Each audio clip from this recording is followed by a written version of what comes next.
On the stone, hands on the rail, first slam in the arena, first hard fail. They read your move, then broke your line. One clean strike and you fell every time. Dust on your face, grin still alive. You said run it back just to survive. Round after round you stayed in the fire. Every scar taught you higher, higher. You learned their feints, their breath, their pace. You learned how to lose without losing your place.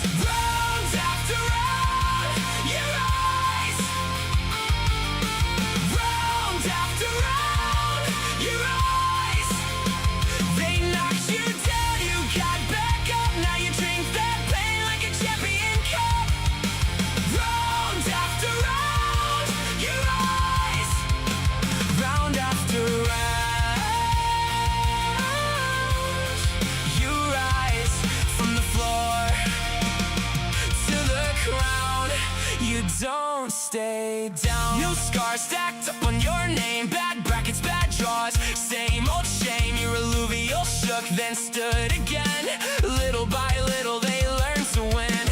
One move left when the trap got set. One took the hit, never brings yet. You stopped chasing glory, started to build. Slow hand, sharp heart, iron will. And after round you stayed in the fire. Every fall turned the spark a little brighter. You learned their feints, their breath, their pace. You learned how to lose without losing your place. Round after round, you rise. Round after round, you rise. They knocked you down, you got back up. Now you drink that pain like a champion cup. Round after round, you rise. Round after round.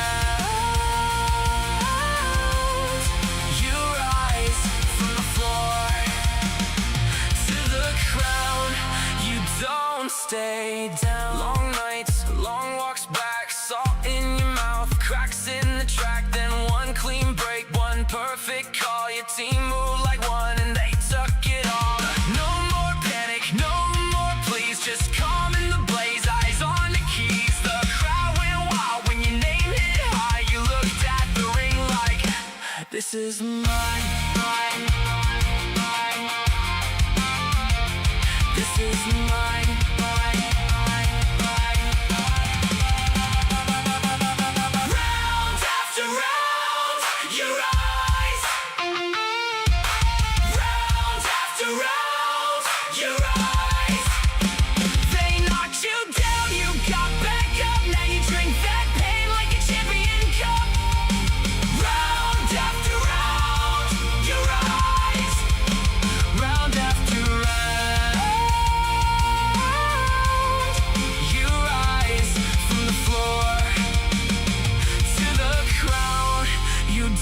Stay down, champion, now. You rise, champion, now. You rise. The bruises were proof you came through.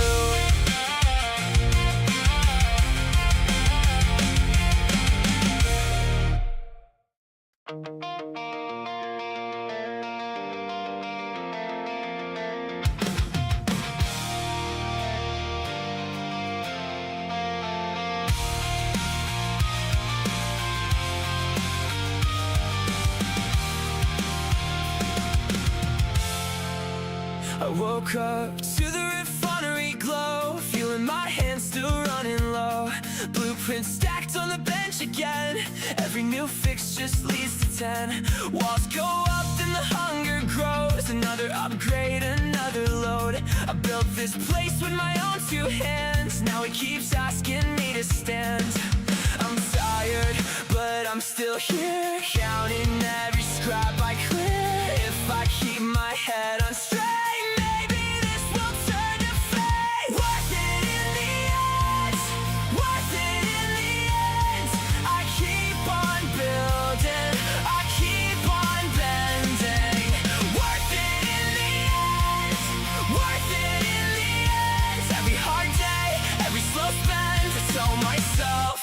it's worth it in the end.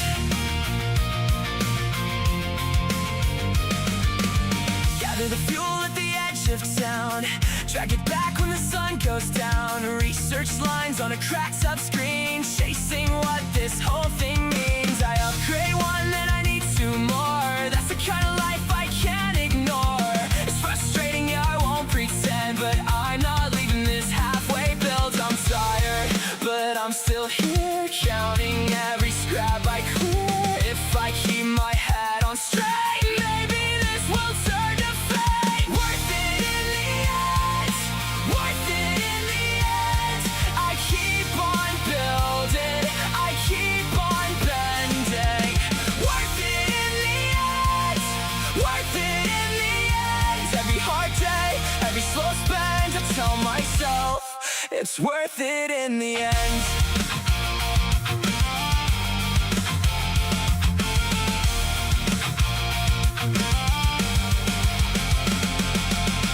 Someday I'll stand at the gate and see what all this grind creates. Every small step, every small repair will look like a map when I get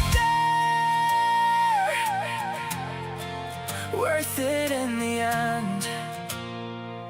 Ooh. Worth it in the end. I keep on building, I keep on bending. Worth it in the end, worth it in the end. I've come too far to just give in, so I keep on going, I keep believing. Worth it in the end, worth it in the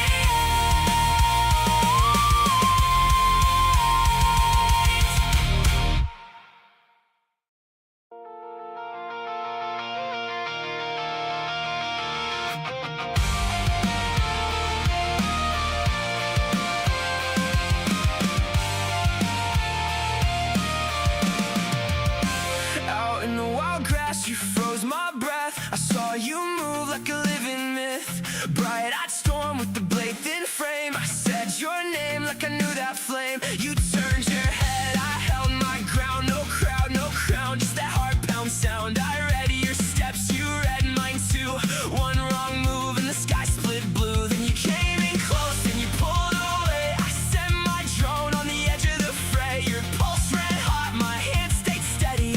One more hit and the shard was ready. I caught you, I caught you. Now you're mine to run with. I caught you, I caught you. We're alive, we're hunting. You were wild, then you fell. Now we rise together. I caught you, I caught you. Let's go forever.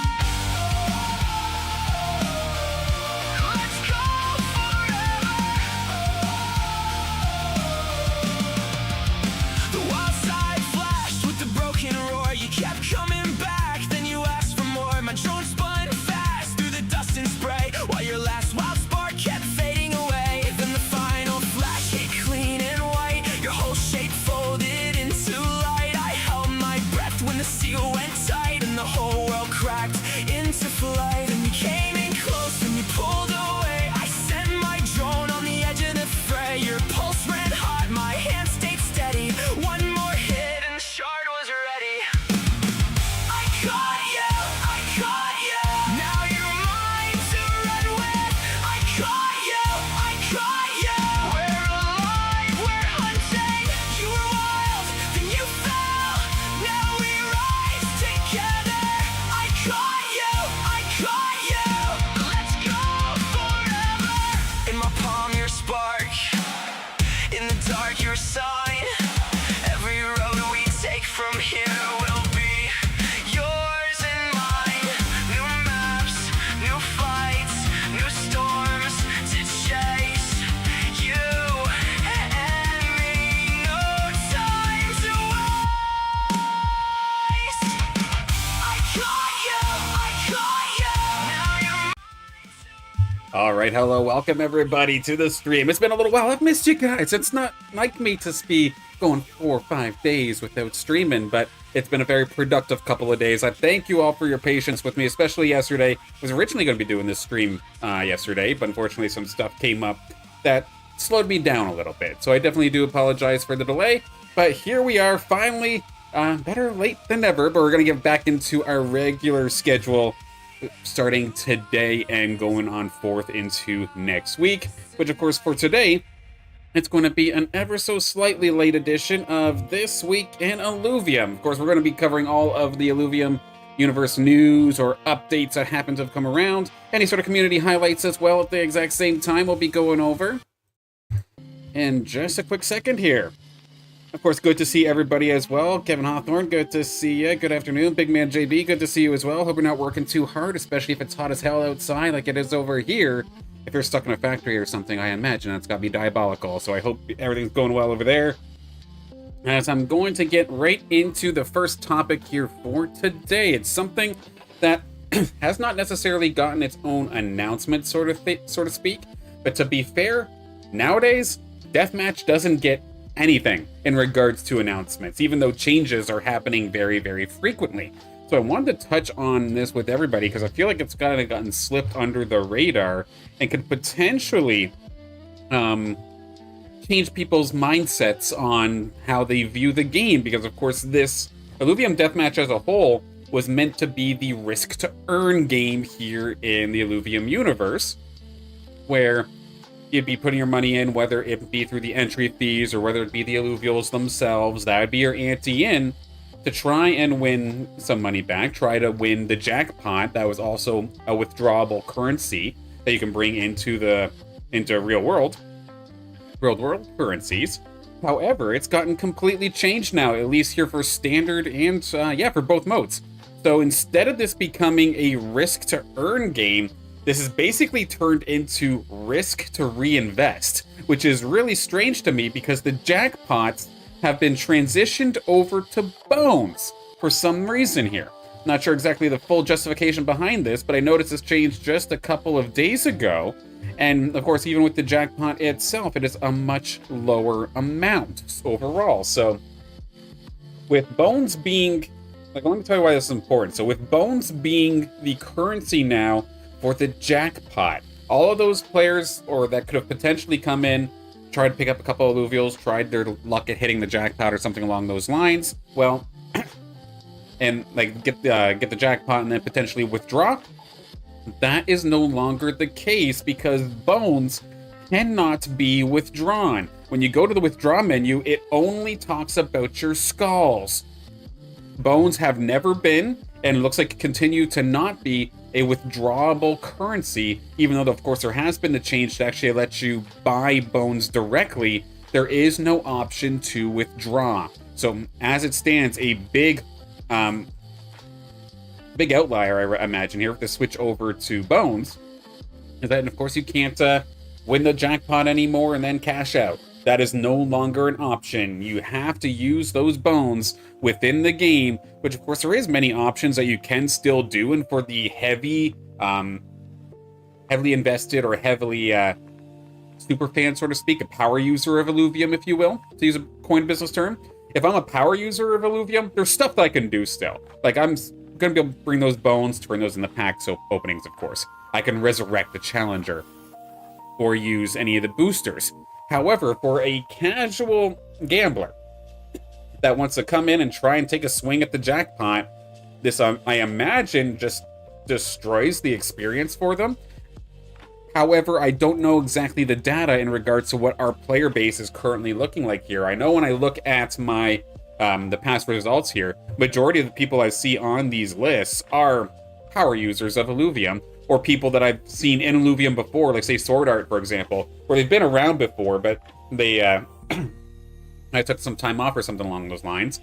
But I don't see very many people coming into Illuvium Deathmatch right now, like brand new, just for the sake of gambling in the pit. So I imagine this change was made with the fact that majority of our players in Illuvium Deathmatch just happen to be Illuvium users, And this way, maybe it stops costing the DAO or costing, like, I don't know exactly, but costing Illuvium money, potentially. Maybe it's a little bit easier just to keep it all in bones, hits a little bit less less hard. But again, I'd love to be able to give you a more proper, detailed information about this. But again, Illuvium Deathmatch changes never get a patch log. They never get any sort of change. And that, to me, especially as somebody who wants to report the most accurate possible news to all of you here day in, day out, week in, week out, makes it very difficult for me. So I hope that is something that does get changed in a little bit, because it's very easy to get lost. Like, I didn't notice here as well. We knew that Hollow and Dark Hollow had bonuses attached to their use in Deathmatch. It used to be 15% and 30%, but I found this on accident. I took a look at the top left corner and saw that Hollows is now 10%, Dark Hollow is now 20%, trying to make it so that they're not as overpowered. Which, to be fair, they were absolutely busted, but again, you're using a shiny, or using a rare Illuvial, so that was kind of the justification for it, right? But you would even see free Illuvials just fill up the free mode even.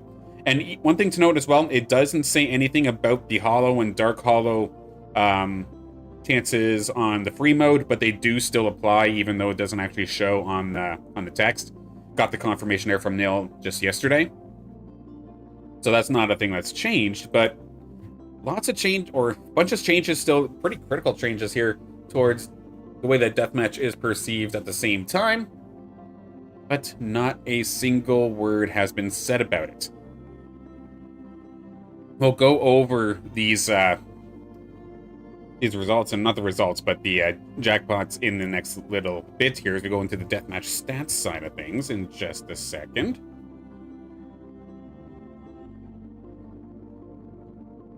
But of course, the main thing that I wanted to mention again was just, I wish that changes actually had proper logs. I don't need a gigantic dev post about every little thing that Deathmatch does differently, but just some sort of announcement, even if it's in the Illuvium Deathmatch section.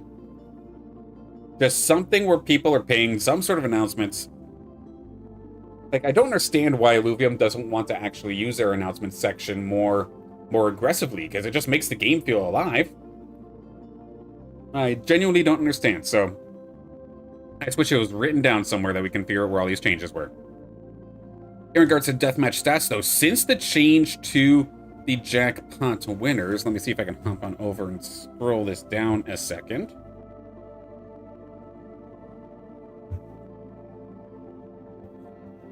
Okay, do it like that. Yeah, you'll see the whole thing, but we'll have to do it this way for now. It doesn't look like it'll let me scroll down naturally. So with the jackpots, of course, we had seen for the longest time that for what was at least 2, maybe 2.5 weeks, Stone Borgus was the last one who actually got any sort of jackpot at all. We did just recently finally get one, though. Billionaire, in fact, was able to capitalize on a massive jackpot that had been accumulating for, again, a very long time. So just about a week ago, Billionaire picking up $180 worth of jackpot. I believe that was the final jackpot that was actually paid out in skulls, where you can actually withdraw it. So congrats to Billionaire for picking that one up. But you can see with the change to the bones side of things as the rewards, the jackpots seem to be hitting maybe at least a little bit more frequently. My head's kind of in the way here, bear with me about that. But Jub finding one for about $5. We do see Sir Dexter a jackpot of about $3 and $10 here as well. So, not to mention just the fact that it's been switched over to bones, but it does seem like the starting point for these jackpots are a lot smaller than what they used to be. So definitely something to keep in mind as we go into the next stages here of Deathmatch. In regard to how many games are actually happening, though, you will see matches happening very consistently, especially in North American afternoon. It still seems to be that just matches are happening over and over again multiple times per hour, which is nice and healthy, good to see. There's of course going to be some gaps in the overnight hours, but overall, like, not too bad. You see a little bit of a gap here, but that's essentially what that would have been, like 3 in the morning my time. Yeah, so that would have been understandable, at least on the North American side of things. that's been rather healthy, but one thing I did see at least a lot of action of in the Discord is that people have actually been trying to put together advanced lobbies now, as that one seems to be still paying out in skulls, or no, there's still, no matter what, the match still pays out in skulls. It's the jackpots that don't.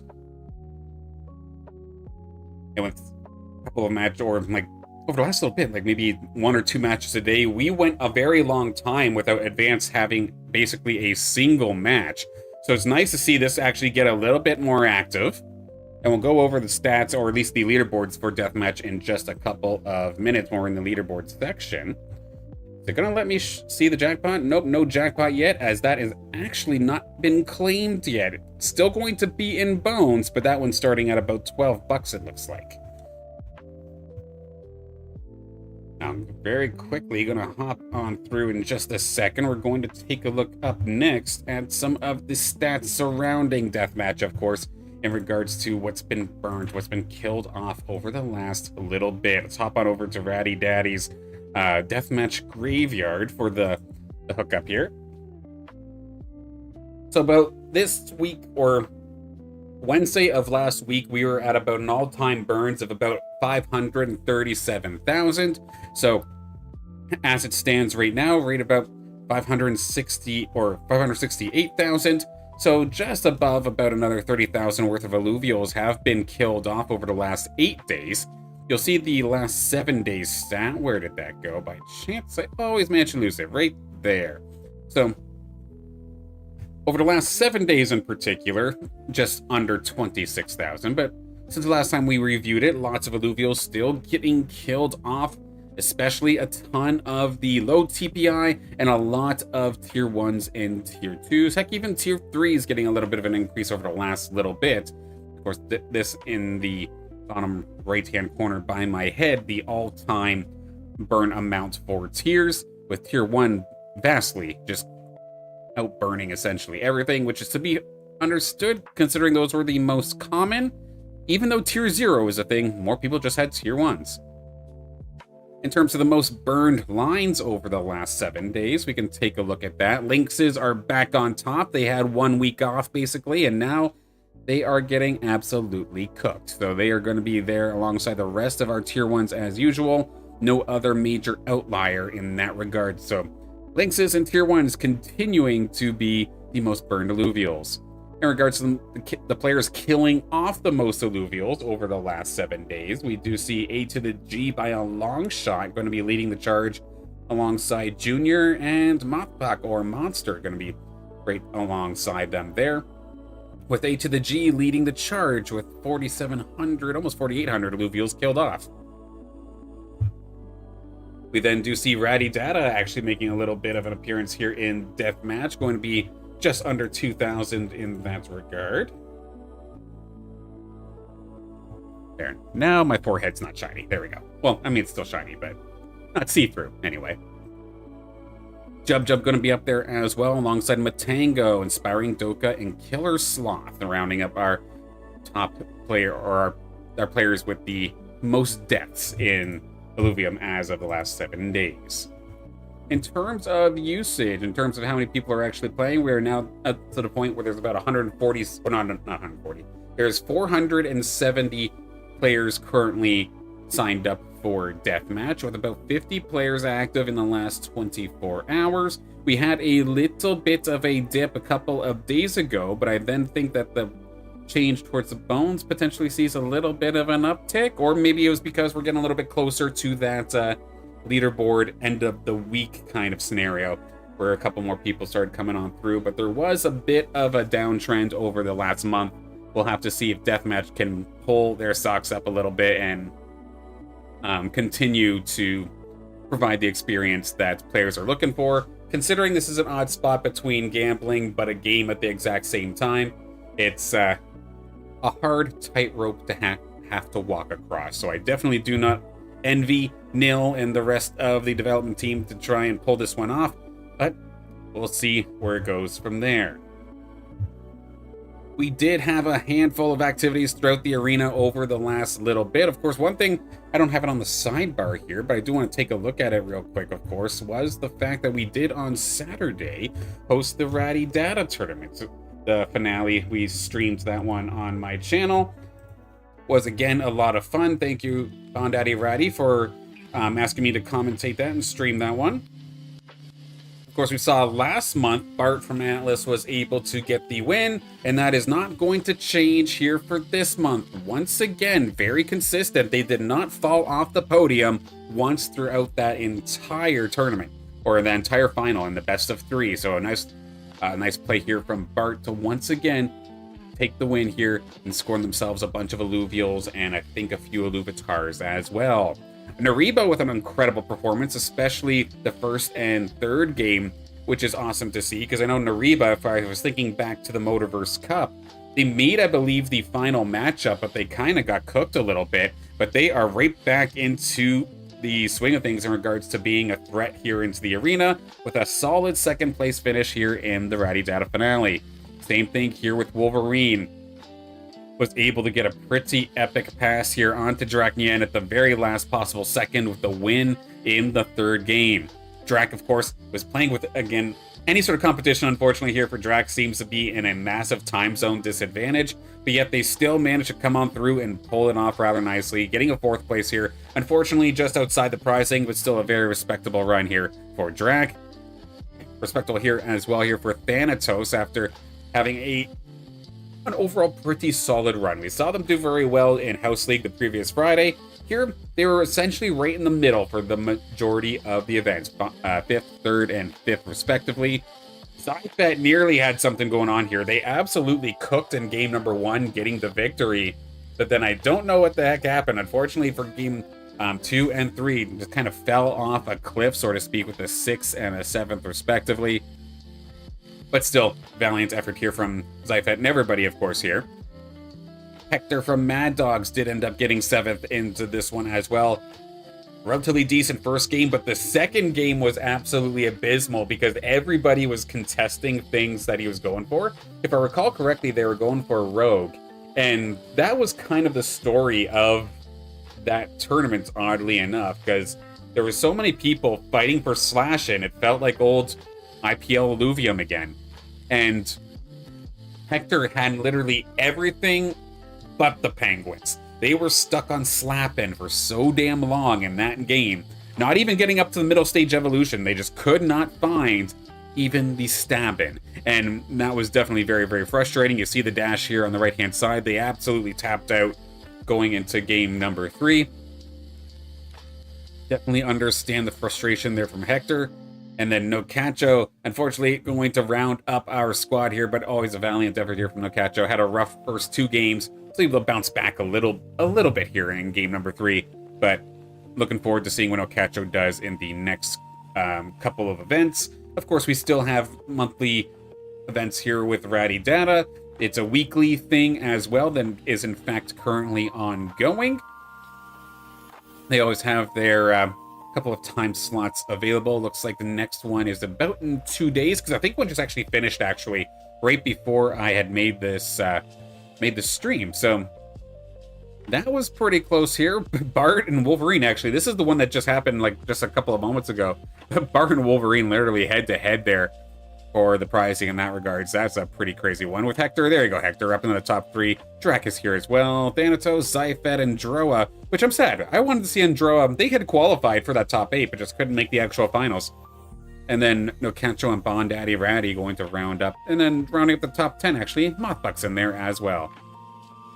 So if you want to get into the RattyData events, of course, there is a entry fee in the regards to the tournament tickets or the club tickets, a part of the RattyData experience, so to speak.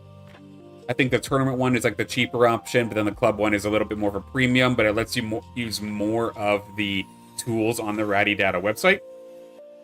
So please, if you do want to actually get competing here in the RattyData events, come give Bondaddy Ratty's website a look.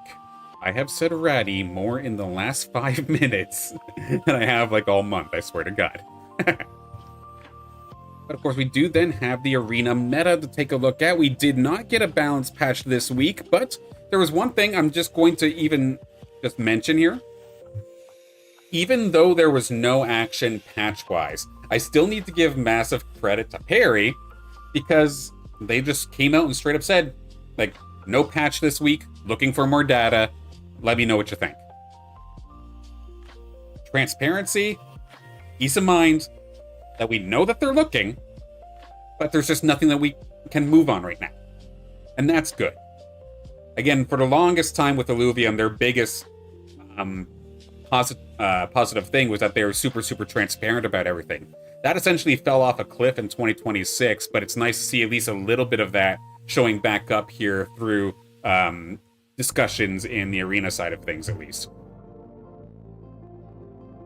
But of course, in regards to the meta, we can take a look and see what's going on after we're getting about another week or so of trying to play on this patch. We do have it right here right now. Let me zoom it in a little bit. It's a little bit hard to see as of this moment. But leading the charge right now is going to be Tsunami Harbinger. That used to be Steam Harbinger. But Tsunami coming on through here. And one thing I do wish that did show up on not just Ratty's website, but any of the past match history kind of websites, is I cannot tell if the Tsunami Harbinger is pulling ahead this badly because of composite chips or without composite chips. Because I'm of the mindset right now that Tsunami naturally, where you can just get Axodon and Flood, or potentially Geyser with the Ranger, that it's a good build. It's solid, it's competitive. But the thing is I do believe the Tsunami chip is probably the most powerful chip in the game, because you can put that on any Illuvial and allow it to essentially spam its Omega. So whether you're throwing that onto a Kookaloo and turning it into a Stunlock bot, whether you're throwing that onto a Fisto and getting non-stop lightning cast kind of brought down, the Tsunami chip is extremely devastating. And because of that, I do feel like Axodon and Flood are probably going to get smacked really, really hard, even though they're not the problem, if that makes sense. So that's something I'm definitely going to be keeping an eye on over the next couple of weeks here as well, because natural Tsunami seems like a good build, but with chips involved, it's overwhelming. And I don't know how you actually tackle that without giving the chip, like, its own specific effect, and I don't know how you would do that properly. I don't even have a suggestion as to where you'd go from there. To follow it up, though, we are still seeing a solid performance here from the Verdant side of things, nature-based Aegis teams, coming on through here to try and counteract that Tsunami Harbinger. But now it's actually an Inferno Behemoth, so people are starting to go back on to chasing your Seer and Jotun combo into the Behemoths as well, due to the fact that Tsunami builds and the Verdant builds don't go after either of those Illuvials. So if everybody's chasing Tsunami and Verdant, you could very well sneak away with both Behemoths essentially uncontested.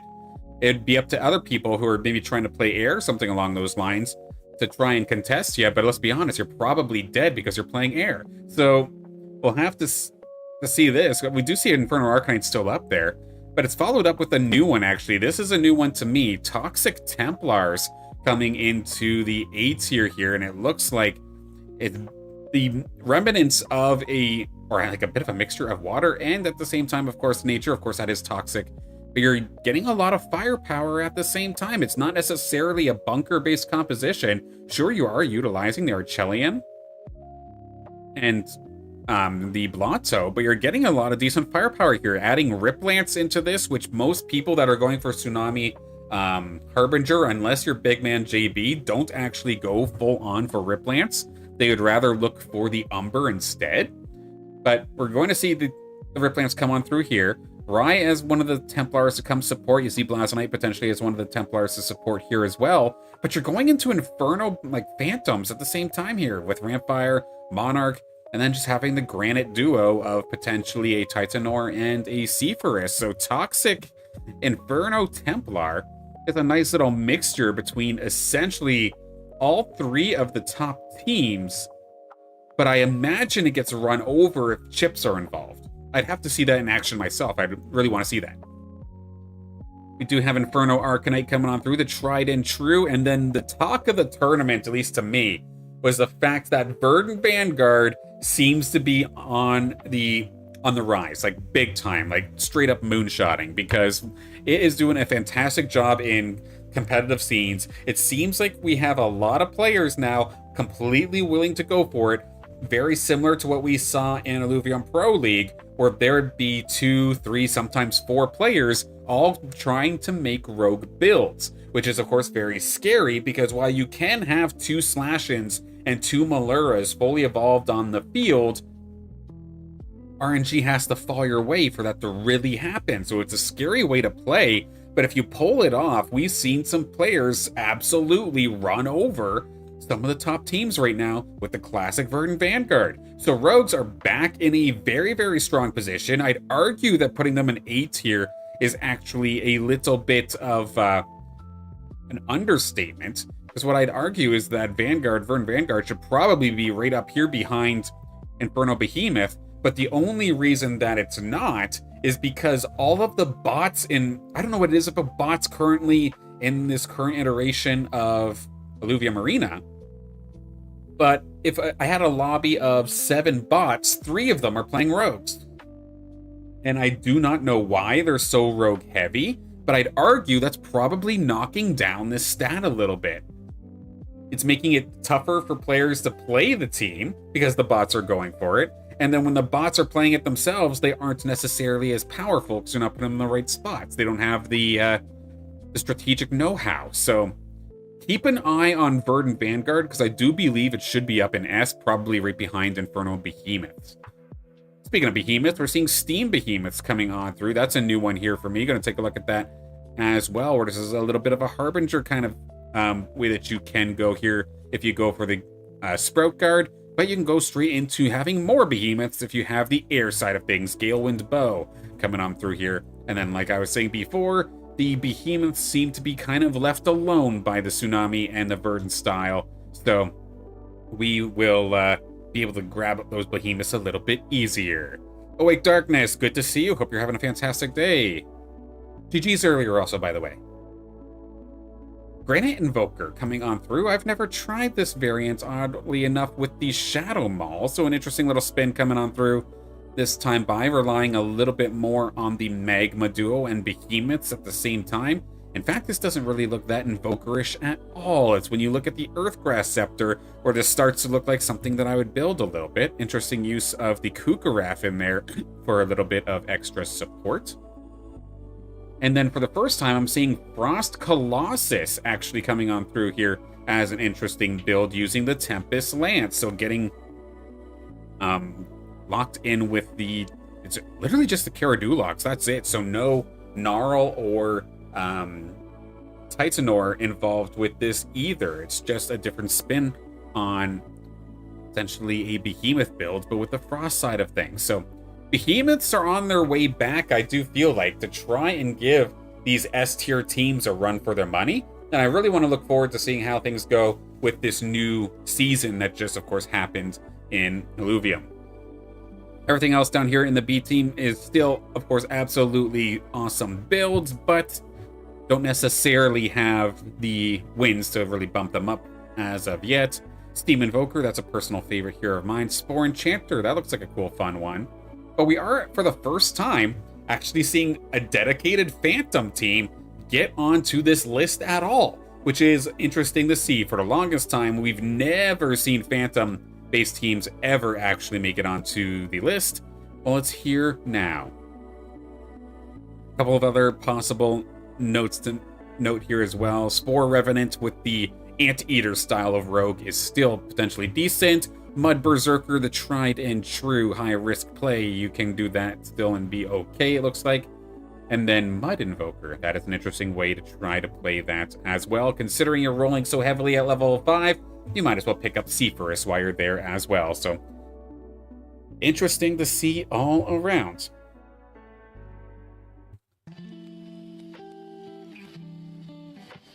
Now, I'm a little bit late, of course. Normally, I would say that this is Wednesday, and we're a couple of hours away from there being a rewards distribution, but we've already passed that. So everybody for the past session, apologies I couldn't give you the shout out because of the issues from yesterday.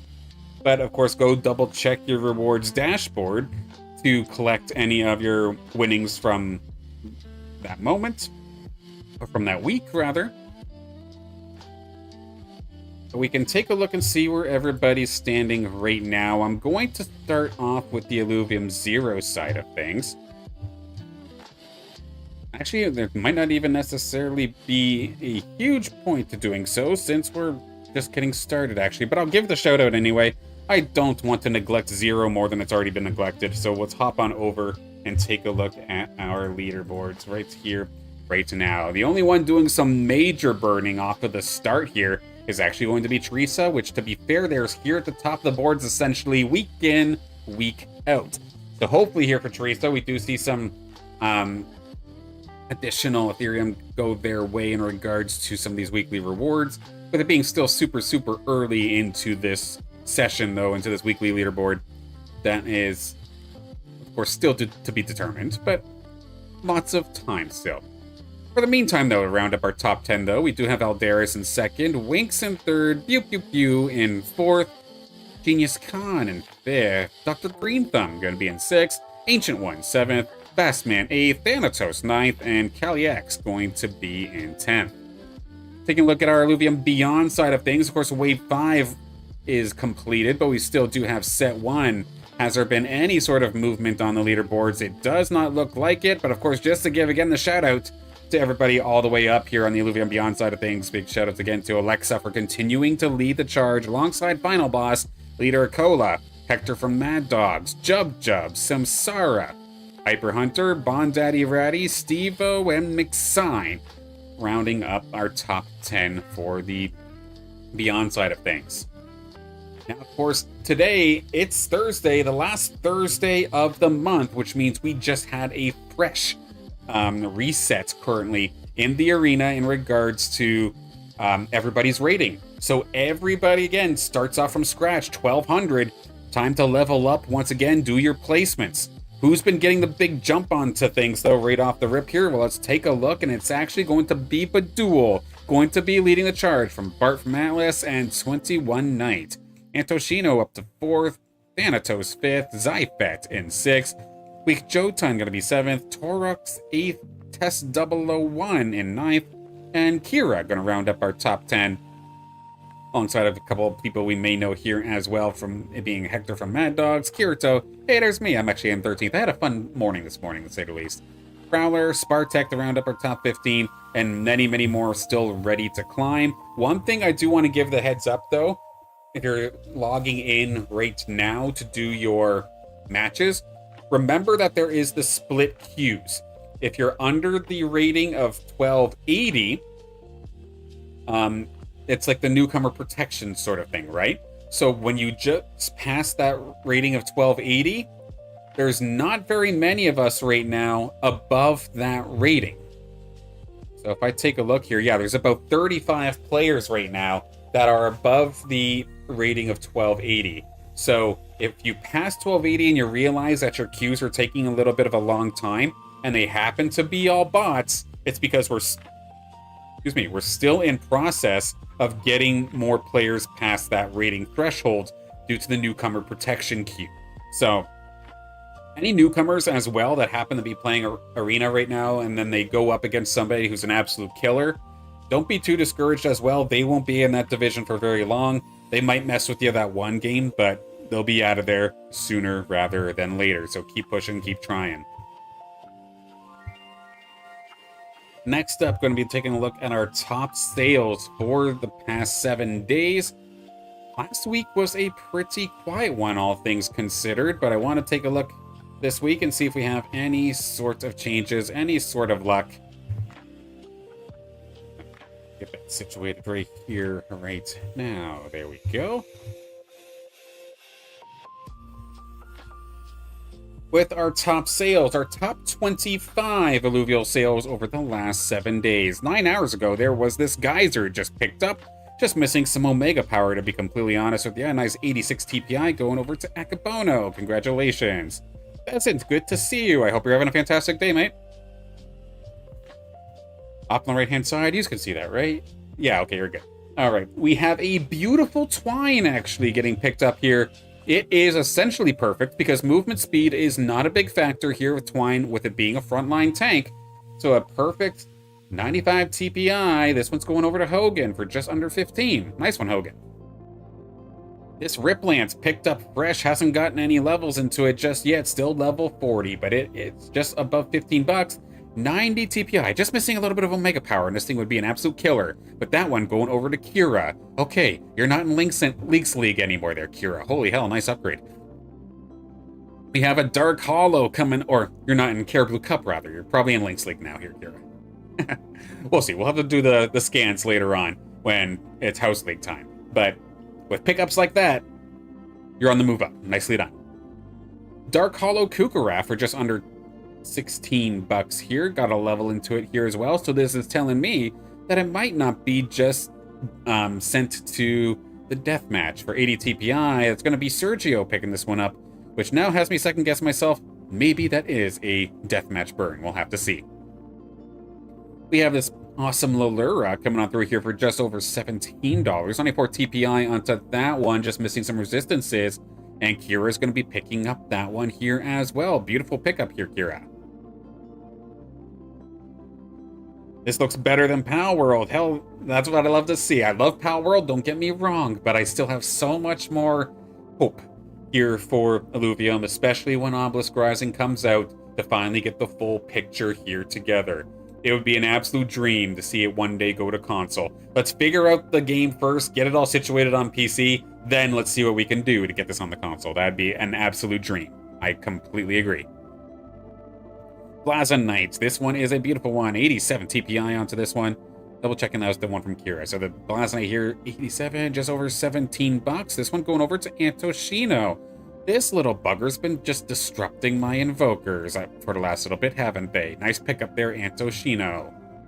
We're going to see another Lolura get picked up here. 93 TPI here for this one from a sale from 3 days ago.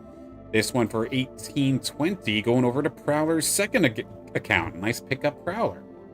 Now, how about the Malura, the fully evolved form of the Lolura, coming on through here. 94 TPI onto this big guy.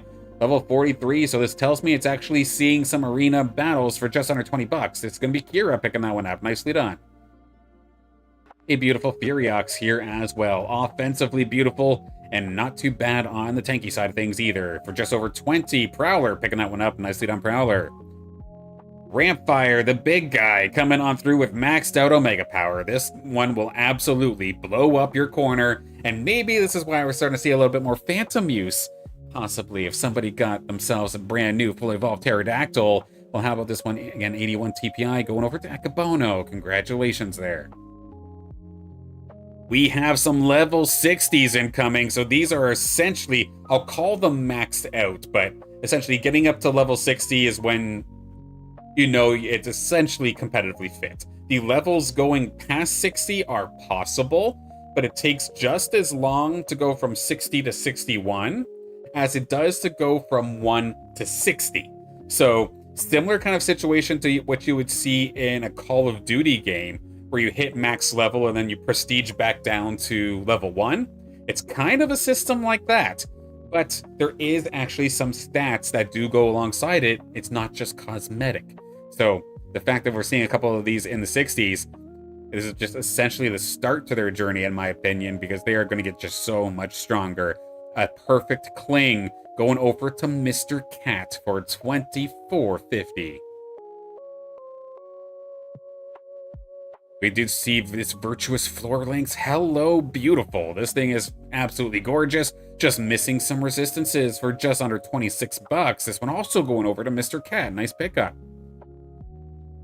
And we don't normally see tier zeros in this list whatsoever. Of course, tier zeros, these were the free-to-play Illuvials that you could have gotten back when Illuvium Overworld was a thing. Of course, Overworld has now currently been closed down as it is getting prepared for Obelisk Rising, the Illuvium MMO, to take its place. But through that, we do see the occasional beauty like this right here. Like, Wake Darkness is calling out here. This lesser water fish must be really rare, because it absolutely is. Look at this thing, 100 TPI. Absolutely perfect. It does not get any better than that. For 30 bucks, this fish going over to Sota. Nice pickup there, Sota. That's a cool one, absolutely. Up to the next little bit, we're on the top half here of our sales here for this week. Jokul coming on through here, 92 TPI, just over 33 bucks. Of course, this is a middle evolution of a tier 4. So a relatively rare Illuvial, all things considered, and Prowler are going to add that to their collection. Nicely done. Do they have a couple more? Are they maybe going for a Frost Duo slash-in? Nope, this is actually Matter 1. Is this the new assassin that we can expect to see from Natter over the next couple of, or in the future rather, in their competitions? Matter 1 was already a massive fan of the 8 water kind of compositions. We saw that in House League last week, and now they've gotten an absolute beautiful penguin, the Death Pangu, ready to come wreck everyone's day for about 34. Congratulations. How about Jotun? We were just talking about how behemoths were pretty valuable. Well, this one is absolutely beautiful. Just needs a little Omega power, and it'd essentially be perfect. For just under 35, this one's also going over to Matter 1. Nice little Scorpion coming on through here. Riplance, level 40, 91 TPI. This one also going over to Matter 1. Matter 1 with some massive upgrades in these last couple of pickups alone. I'm curious if it's going to continue. Gazatep coming on through here as well. Offensively beautiful. Tanky as well. Almost perfect. That's going to be Prowler picking that one up. Nice Gazatep. This Geyser coming on through here. Beautiful 90 TPI. 45 bucks onto this one. That's going to be Prowler picking that one up as well. A little bit of a support line upgrade this week here for Prowler. Very nice. Now your top sales of the week. And we have multiple 100 TPI Illuvials coming on through. This is going to get absolutely ridiculous here in a second, so let's take a look from the right. We're going to see this Arcane Flora Links coming on through. Low TPI, but I imagine this is Deathmatch fodder for just under 50 bucks. That's going to be Jub. Yeah, this thing's probably going to Deathmatch, but a nice, beautiful Arcane Flora Links. I would hate to see this thing go. We'll have to peek again and see if this one is dead already. It is, in fact, going to be killed off. So this beautiful Arcade Floor Links has been sent to the Deathmatch Graveyard. Absolutely heartbreaking, but we move on. We do see a Stabin. Of course, Stabin, I always joke, this thing is a tier 3 middle stage evolution, but it fights like a tier 6. If tier 6s actually existed. The amount of pound for pound value you get from this little bugger is absolutely incredible. And with the pickup of a level 60 offensively perfect Stabin, that is absolutely incredible. 94 TPI going over to Mr. Cat. I'm hoping to see Mr. Cat in the arena for sometime soon. Get some of these Illuvials some awesome time in there, because they've gotten a couple of awesome upgrades. And I'm not even convinced that they're done yet here today. A perfect level 100 TPI 100 Chikondi, level 63, going for probably the highest sell that we've seen in a couple of weeks. 130 bucks going over to Nocacho. I was gonna say we haven't seen Nocacho yet this week. Well, there they are. They are getting the biggest of guns they could possibly get, it looks like, with the Chikondi adding onto their roster. Is this them again? We're seeing another 100 TPI Illuvial, but this one is a Riplance. 45 is its current level for over 174 bucks. This one going over to Prowler. Nice pickup, Prowler. Cherish this thing. It is absolutely beautiful. We see another absolutely beautiful Illuvial right to the left of it here, Mamu. So that is going to be the fully evolved tier 4 of the Mammoth line. Very strong tank and disruptor. Heck, it can do some decent damage at the same time. And that is going to be, again, 98 TPI for 184 bucks. This one going over to Cacho. There they are once again, finding their second big hit of the week. Then last but not least, essentially a competitively immaculate Gazatep coming on through here. 100 TPI, level 60 already. This thing is essentially ready to run as it could possibly be to just dominate the arena for 187 bucks, and our highest sale of the week. And most beautiful, I would say, as well. That is No Cacho back on top there. Congratulations, No Cacho. I look forward to watching those Illuvials in action. I do not wish to be on the other side of these Illuvials, but I still absolutely respect the hell out of all these Illuvials coming on through. Congratulations to No Cacho and everybody for picking up these Illuvials this week.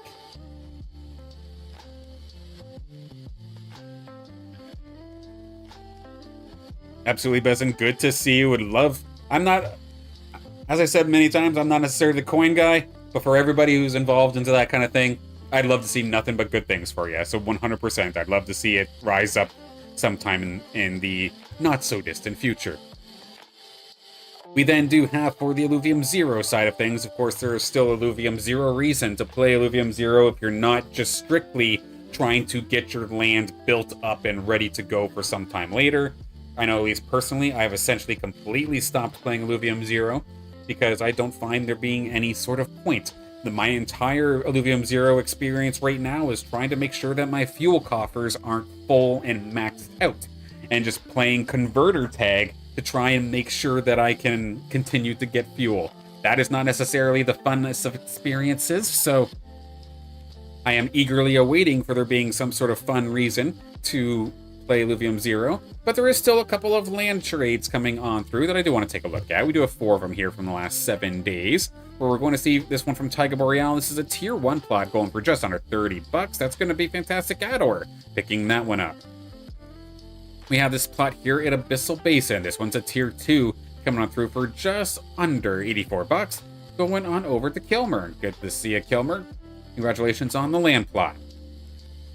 We then do have Taiga Boreal coming on through for a tier 3. This one's going to jump up a little bit, just over 200 bucks here for this plot.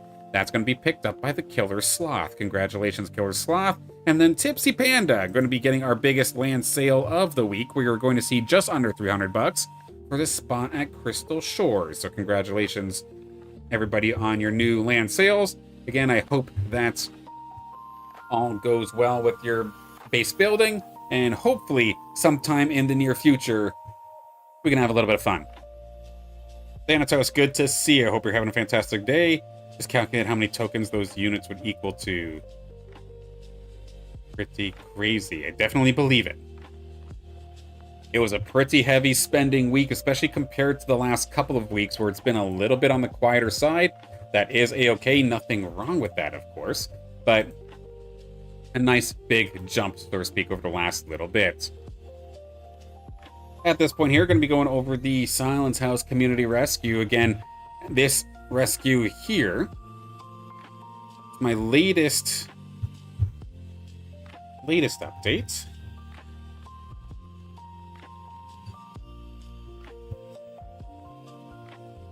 Okay, so this latest update here of the Community Rescue. So again, for those that may not be aware, what I've been doing here with this Community Rescue is either myself adding Illuvials into a separate account that does not play Deathmatch, does not play Arena, does not play anything, or community members have been very gracious in donating Illuvials into the rescue as well. 2 goals for this. The first main one is, of course, supplying Illuvials for Community Rescue prizing, whether it be for Caribou Cup, or whether it be for another option that I'm going to be talking about here in just a couple of minutes. But the idea is that, of course, players from Caribou Cup are trying to, especially Caribou Cup, are trying to get their Illuvials, their collection, just through playing the game. Because unless they're spending heavily trying to just rip packs in the auto drone or in the deathmatch pack opening section, you can't just go out there and hunt the Illuvials you want to hunt anymore. So there's a lot of times where just for no effort, or not no effort of your own, but for no control of your own, the packs just don't give you the Illuvials you want. So you can't grow your collection naturally. You can't grow it right now through playing the game whatsoever. And Caribou Cup and the Community Rescue is here to try and help that. So any of these Illuvials that you do see in the green, let me see if I can zoom this in to make it a little bit more viewable.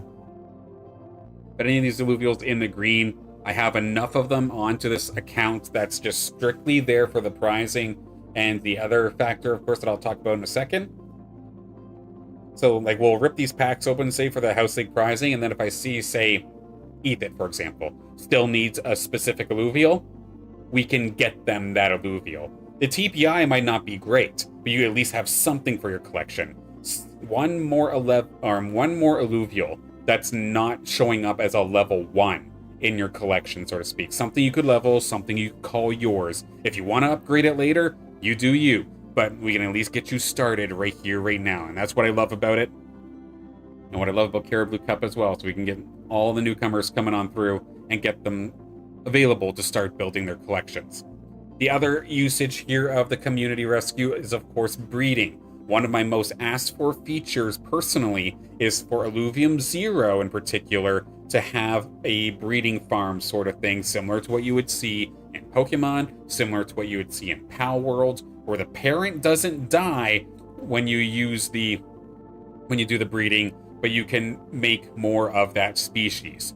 So that's one of my most asked for features, and with that I want to have at least 2 of every single Illuvial in case that feature does ever come around, especially since Illuvium Deathmatch is a thing. If all of a sudden Deathmatch takes off and we kill off a lot of Illuvials, like we've seen in the previous sections, there's already a lot of Illuvials, like a quarter of the Illuvial supply has essentially been killed off. And we'll see next week when I do my endangered species list update, if Deathmatch has actually put some of these Illuvials in danger of not being obtainable. So again, the idea, prizing for Caribou Cup and keeping these Illuvials alive so that someday when somebody's starting a game in 2028, they can have access to the same Illuvials that somebody who was an early adopter of Illuvium would get. Again, might not be very competitive, but they can at least have something for their collection. That's the idea behind it. So with that, in terms of things that I'm missing, the only things that's on the tier 5 side of things, don't have a second Adorius, don't have a second Phosphorus as of right now, and I'm kind of burning through a lot of my Lynxes. With Ethit and Robert Tacho doing so well, they've almost gotten their accounts up to the point where they have essentially everything except tier 5s. So I've been filling it in with a lot of Lynxes, but as you can see, I'm all the way down into the yellows, and what makes this very awkward is that the Lynxes, I think, are actually probably one of the most endangered species on this entire universe. So, while it may be a tier 2, they're actually incredibly rare. But a couple of the ones that we did get, I know last week I was a little bit low on Valentes. Thank you guys for the donos. I know Axbillionaire, for example, gave a couple. I think Soda gave a couple. So big thank you to all of you that happen to have done so. But in terms of everything except the Lynxes, we're not in a bad spot. So Caribou Cup will continue to be able to grow their collections through just playing the game itself. And I'm very, very thankful for that. Which leads us to our final, last but not least, of course, we can talk about House League. House League had a hell of a time last week, had some fantastic matches. Of course, it also being our biggest Caribou Cup round that we've ever had. We had 5 Caribous. Do I think some of them maybe shouldn't have been in Caribou anymore? We'll have to see. But it was incredible nonetheless. We got to see Matter 1, Ballistics, and Kira join us for the very first time in Illuvium Arena House League, and Matter 1 was able to take that. They have one team, but at that same time, that one team is very, very good. That 8 Water team did an absolute incredible job getting the win there over Ballistics, who Ballistics again had a very solid run as well. Had a nature-based team that nearly was able to crack Matter 1, but not enough in the end. Kira with an awesome run here as well to get 3rd, and then our Caribou Cup regulars with Ethan and Robert Tacho got caught off a little bit off guard, sort of speak into this one, 4th and 5th respectively. They still are going to be getting some community rescue prizing though, because I want to make sure that everybody who joins Caribou Cup gets at least a little something for joining. Yeah, but Ethan, I think, got contested pretty hard, and then Robert Tacho again tried to make shock work. but unfortunately fell too far behind and could not hang on. Meanwhile, for the Lynx League, Illuvium Hunter going to get the win over Monster and Gatling. And then in the Monarch Masters, we saw them in chat here just a moment ago, but Thanatos getting the big win over Draknian and Texan. So congratulations to everybody there. We have a bunch of Illuvial packs to open, so we can get into that right here, right now. Get this all situated. We will start from the top and go from there. We're going to start off by drawing Matter 1. We've got 3 packs on the way here for them.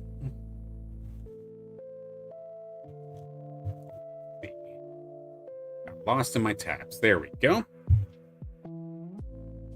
Loaded up with 3 Matter 1. Again, water-based team. Can we maybe find some upgrades for it? Let's take a look and see what we score here today. That is a beautiful Singe coming on through and a beautiful Stab In. Look at that. Look at this Exalted Water Flish. An incredible first set of packs coming on through here for Matter 1. 77 TPI on that Singe. The middle stage Evolution Mammoth coming on through. 55. Not bad. Not bad. 77 Stab In. 83 on that Exalted Water Flish as well. And a solid amount of pretty awesome Illuvials, if I do say so myself. Heck, even a lot of these tier 0s are in the upper 70s. So if they were missing some tier 0s, we have a lot that could potentially be added to their collection. So congratulations again, Matter 1, on the awesome Illuvials. We'll be sending them over your way tomorrow morning. You should hopefully have them before House League starts later that afternoon. So that way, if you wanted to use them, you absolutely could.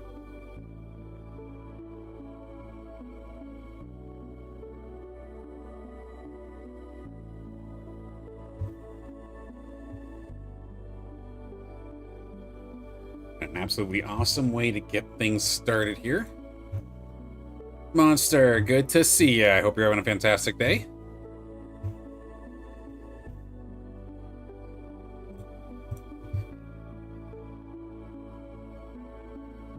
Yeah, they added... Well, it's weird. They added the TPI hexagon into Deathmatch, but it doesn't actually show you the accurate stats. What I see on RattyData, or what I see when I open up the Illuvidex, will be different. So that's why I try not to go off of the chart anymore until that gets fixed up. All right, next up, of course, joined us for the first time last week. We've got Ballistics coming on through with 2 packs in the chamber.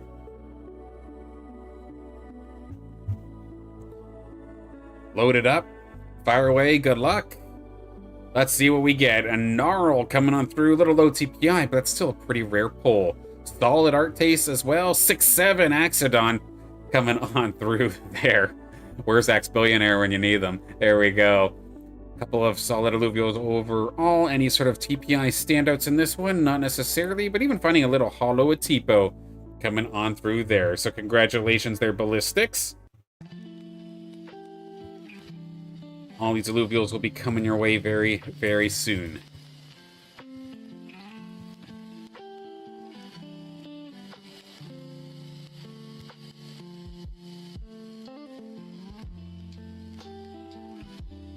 Alright.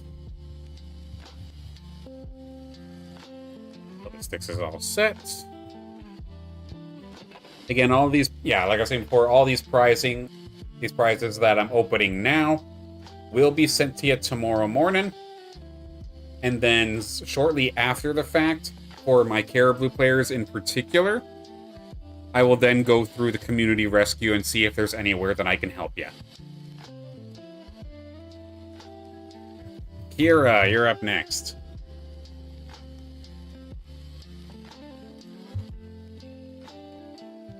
One pack in the chamber for the 3rd place finish. Alright, there it goes. Fire away. Let's see what we're going to be getting. The Greater Water Valente being shown as the best has me a little bit concerned. That is a lot of tier 0s. Little bit of a common pack this time by, but nonetheless, congratulations, Kira, on the Illuvials. Hopefully, there's something that could fill a spot here for you. But I definitely understand this one wasn't necessarily the most exciting of packs. But not everyone can be a banger.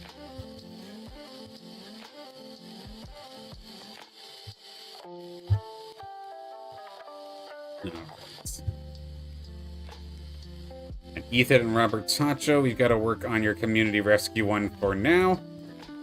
So move on over to Illuvium Hunter.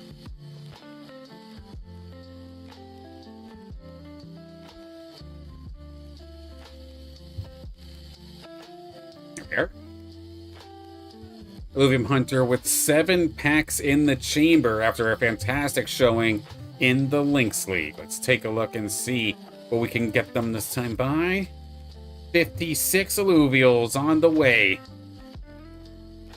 Give us something good. Well, how about your Majesty? The Monarch is going to come on through. 56 TPI onto that one.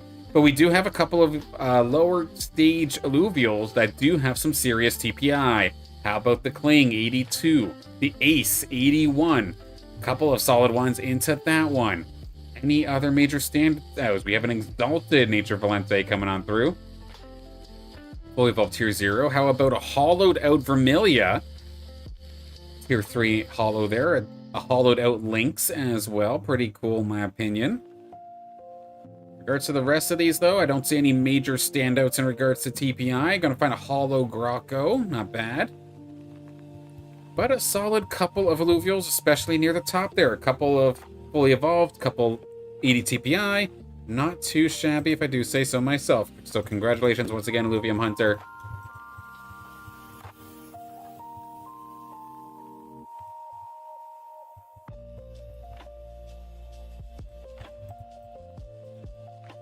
But I'm personally very excited to hop back into the arena, whether it be casting it or whether it be playing it.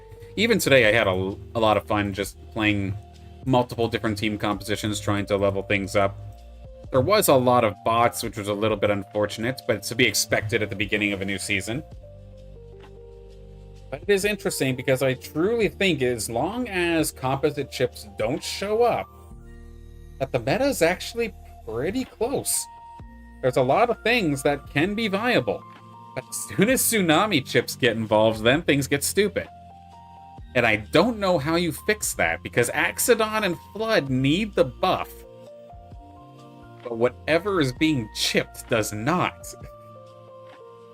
It's a really weird spot to have to be in.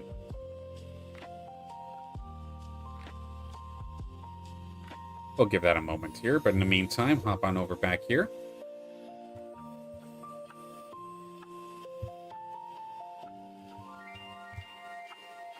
That's been opened. Next up shall be Monster.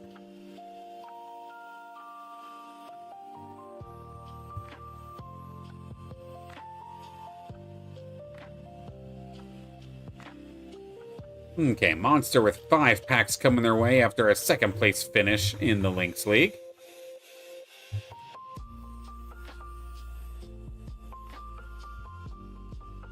Check to make sure the bug went away. There we go. All good there.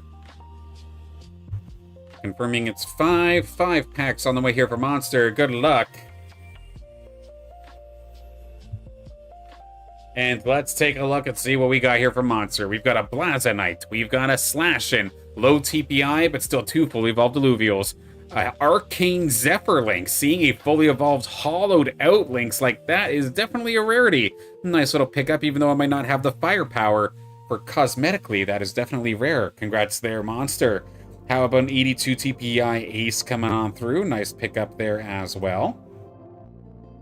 Any other standouts? 6-7 Monk Ear, there you go. And it looks like TPI-wise, that is about it in regards to the standouts. But this is absolutely awesome. Congratulations again, Monster, and all the awesome Illuvials.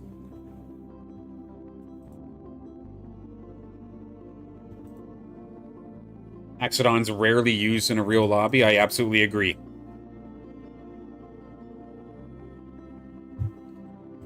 don't know what it is about trying to roll for tier 1s, fully evolved. But it's so risky. You get absolutely cooked. I know I feel it when I'm trying to go for Seeforus or Cardalox. I've watched JB's streams many, many times. For whatever reason, they have a Rip Lance, but they don't have a second Axon. Not because anybody else is playing it, but just because RNG didn't go their way.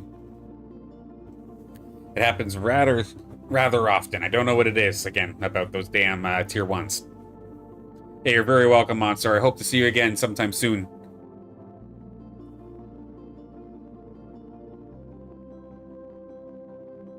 You can't find Axon enough because it's splashed everywhere, which can be fair, but at the same time, we're able to get 2 fully evolved Axodons in the pool that we have, right? So we should be able to hit it, just... Even in lobbies where nobody is using Axon, I swear to God, it seems so difficult. If you're in a top lobby where everybody's maybe trying to chase 8 water, I definitely understand that, but the amount of ranked games that I've had or I've seen people get absolutely stomped due to the due to Axodon not showing up is just hilariously frustrating. Gatling, you'll be coming on through here in just a second.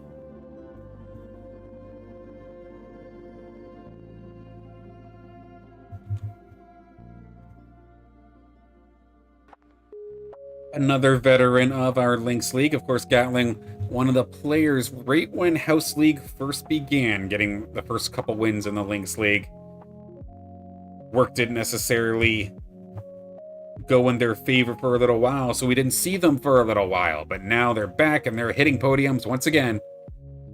And we've got 3 packs here for them here today. 24 challengers, 24 Illuvials. Let's go. This is going to be the second Gnarl of the day. TPIY, it's going to be a little bit low, but that's still a pretty rare pull. This 69, nice stab in on this one, and a 6-7 Fury. You cannot make that up, I swear to God. Okay, we've got Verminio coming on through here as well. Cardalox is going to be up there, but doesn't necessarily have the highest TPIs. Any sort of TPI standouts by chance for some of our lower ones? I mean, look at that Chuko, actually. 86 TPI onto that Chuko. That one's pretty beautiful, if I do say so myself. The Lesser Fire Grocco, 84 TPI onto that one. Beautiful. And the cherry on top in this pack is going to be a little Lesser Waterfish, all hollowed out. So there you go, Gatling. Congratulations once again. That's 2 Gnarls today.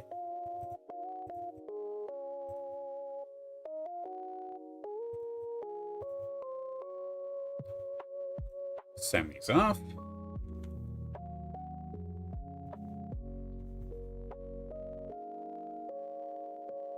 I want to give a massive thank you to Monster, actually, because they just did a very, very massive donation to the Silence House Community Rescue, with over 30 Illuvials being added into the rescue. And what's crazy is all of them are above 75 TPI. Absolutely legendary stuff coming out here from Monster. Big, big thank you. That is going to go an absolute long ways in kickstarting some of our Caribou, some of our newcomers from getting into Illuvium. And I thank you so much for doing so.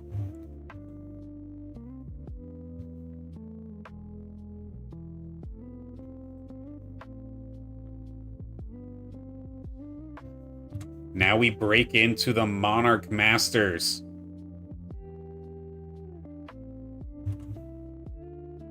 With our winner, Thanatos did get the win over Draken Texan, and we have 11 packs coming on through. Of course, a little bit of a change up in the pricing as well.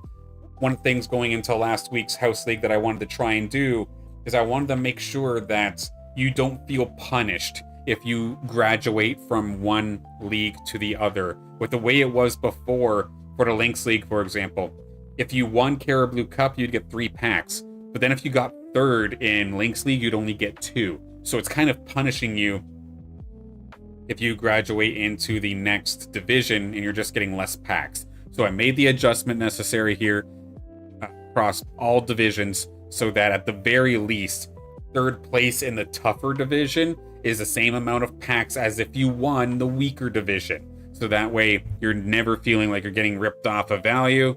That's why we see it's no longer 10 packs for the win in Monarchs. It is now 11. So let's go here with Thanatos. We got a lot of them to lock into the chamber next. Fire on through with 11 packs. 88 Illuvials coming on through this time by here for Thanatos for their big win.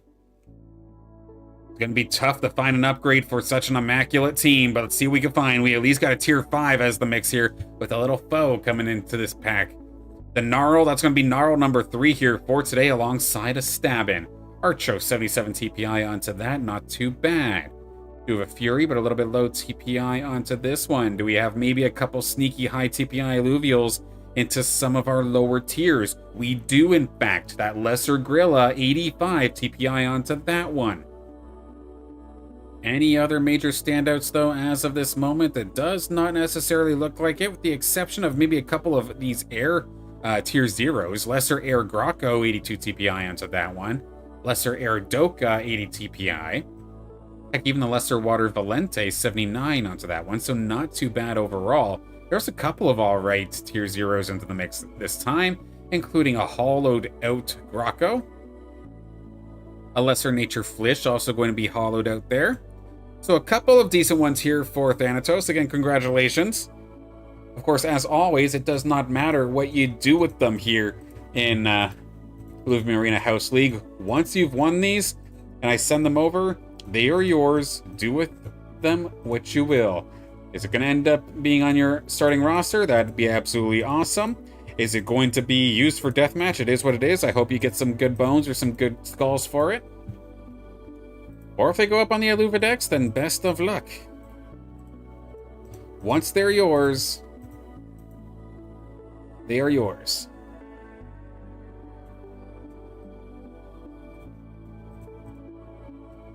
I really wish there was a select all button. I'd be the only one that would ever need such a select all option. But I wish it was there. Alright, 88, send them off to the wallet. We'll give the blockchain a couple of moments here because with it being so many Illuvials, it can get a little bit cluttered. So I'll give it a quick second.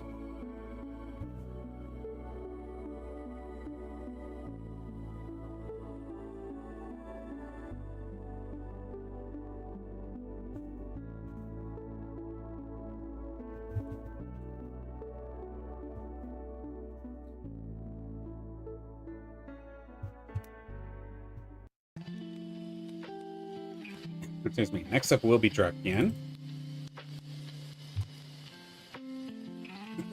Excuse me. And of course, while we're waiting for everything to load on over there, I do want to give again the call out that there is, of course, going to be a House League happening tomorrow. Looking forward to that one. In the description of this stream, you can find the registration link to hop into the House League once again. Of course, with House League, it's free. My intention is for that it's always going to be free, with the intention of it being essentially a community game night, a semi-competitive community game night, where I do as best as possible to put you into a lobby that's going to be a close fight for you, or your opportunity to compete for some of these Illuvials that we're opening up right here, right now. That way you can actually build your collection just by playing the game, and for the time being, this is the only way that you can grow your collection free to play. So even if you're just starting off and you have none of your own Illuvials, that's what Caribou Cup's for. I'd love to have you on board. Or if you're an experienced player looking to level up your team and maybe looking for some deathmatch Illuvials, this is another way that it can be done. So by all means, I'd absolutely love to have you come on out, join us tomorrow, regardless of your experience level. It's like a semi-competitive experience where you're kind of going through the processes of a tournament, but at the same time, it's just a best of one. It's free, so no risk. And it's more of a community game night where It's a friendly atmosphere, even though there is still a competition attached to it. Of course, all these prizes, all the skulls that I'm using to open these packs, provided by Illuvium. They've made it so we can have these community game nights and these competitions so that I don't have to spend anything out of pocket, and I thank them so much for supporting the community event side of things. Not just my events here with House League, but say supporting RattyData as well for their events and their tournaments. So big thank you to Illuvium for keeping the community event side of things of Illuvium Arena alive, and I eagerly await to hear what this potential tournament that they called out, I think it was maybe 2 weeks ago during the Arena dev chat, what that's going to end up looking like. Very eager to figure out. I know that they mentioned it like it's not going to be like a blockbuster, so to speak, but something that they can do smaller but more often. And honestly, I think that's what the game needs. Kirito, good to see ya. Hope you're having a fantastic day. Alright, Drac Nyen. The coffee was locked and loaded, and it got them a top finish here last week into a second place spot. Another solid run here for Drac. And because of that, we have 9 packs coming on through for them today. 72 Illuvials. Lock and load. Good luck. Let's see what we get. Alright, let's start this off with a Familiar. The first Familiar we're going to see here today. About 50 TPI into that one. Little Fernite coming on through as well. Not too shabby. The Stoic Zephyr links is going to be one of the fully evolved links coming on through today. There's 2 Stabbins. Any sort of TPI standouts? I mean, there's a Flare in regards to at least rarity off of the Illuvial. That's a tier 4 right there. Same thing with the Mule. Little Baby Heady, couple of okay Lynxes. Can we maybe find a couple of TPI standouts in some of these lower tiers?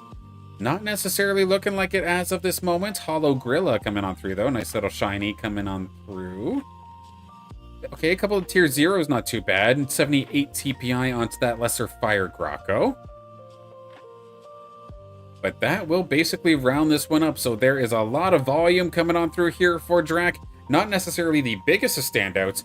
One thing I did kind of go over and didn't actually give props to, though, is this Quinks. 71 TPI onto that one. And if that chart is anywhere near accurate, it's at least tanky, so it'd be a fantastic little support. Another foe as well. Second foe of the day.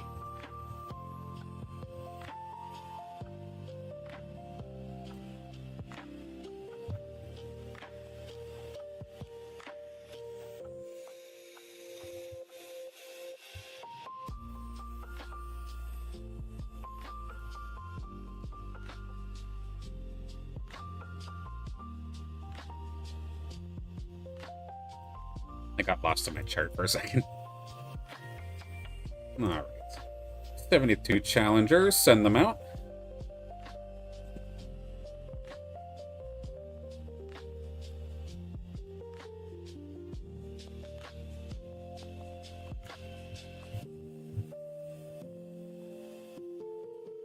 And then last but not least here,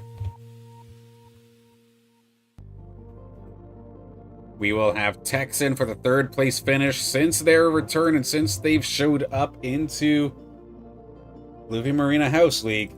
They've always been around that top 3. They've always been around the podium, and last week was no different. They're going to end up scoring 3rd place here with 7 packs going their way.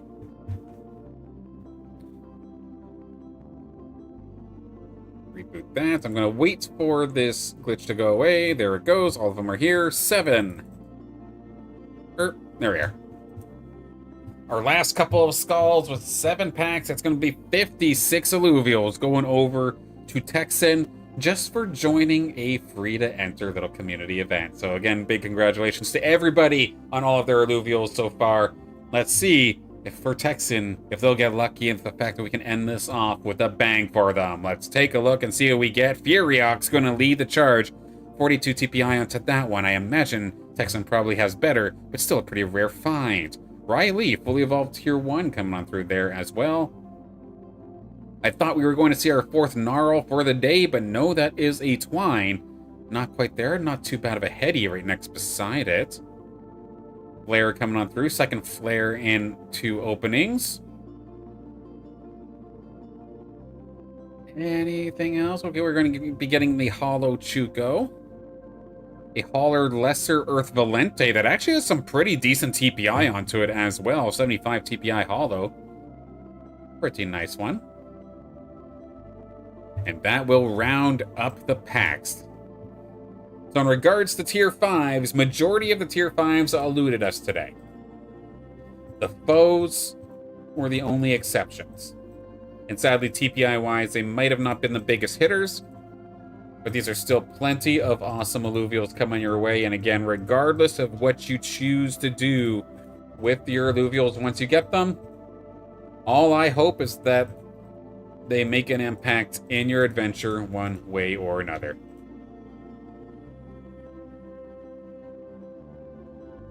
Alright, send them off.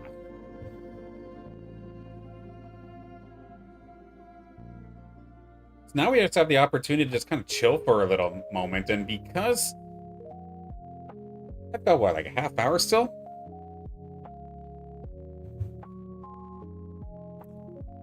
Do have about a half hour still. I think that is one game. And absolutely do an arena game. So in regards to all the news side of things here for this week in Illuvium, of course, that will be it for now.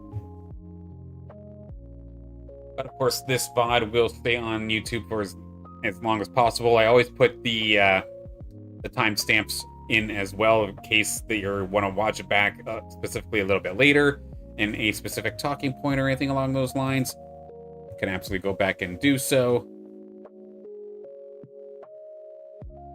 And even though it's been a little bit quiet of a week here for Illuvium, I know they didn't have any sort of official announcements or anything this week. It's all just been Obelisk Rising teasers or leaks and whatnot. I know some people eat that stuff up a lot. Personally, I'm just kind of numb to it, so I don't really cover it. My mindset towards leaks or towards the like calling that news is unless somebody can actively, or if the community can go actively out and play it, then that's news. Is it going to affect the community like immediately? Then that's news. But personally, when I see pictures or anything along those lines of, or videos of gameplay or anything along those lines, that's nice to look at, but I personally don't necessarily go over it.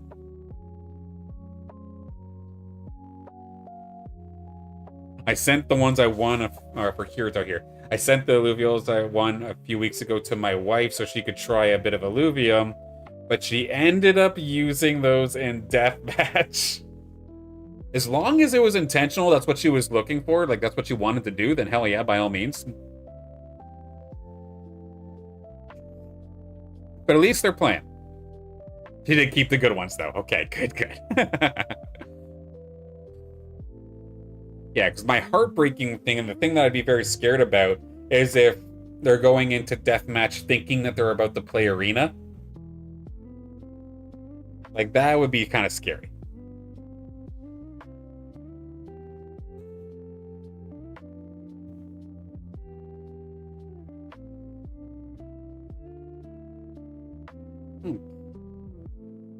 Just getting my Illuvium all pulled up here. It'll be 1 second. I had a pretty fun time earlier this morning, was able to get my placements all done, so I'm outside of the 1280 range. And I think I was like 13th or something along those lines on the leaderboards last I checked, but of course it's still very early in the season. We did just have the ranked reset happen literally this morning, I think. So try and get as much of a head start here. I've got my XP boosts on, ready to rock.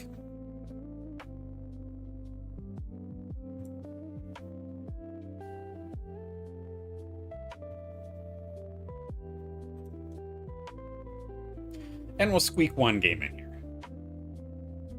This was originally supposed to be a game day stream, however, with all the stuff that happened yesterday, it made a bit of a mess of things. All's good, thankfully, no worries there, but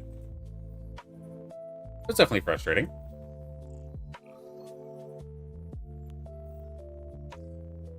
One thing I got to try and figure out how to balance is I have an absolute ton of ideas now for...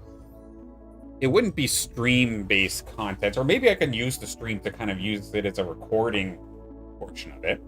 But I have so many topics that I want to go over and talk about in like an actual long-term video form. So we'll see what this next week brings. I want to still do 5 days of streams. But we'll see how much time I have on my hands and maybe start chipping away at a couple of videos again. Because the last videos that I made, it would have been on Sir Dexter's incredible run there with the with Goldfeather. I think that was the last long non-stream video that I made.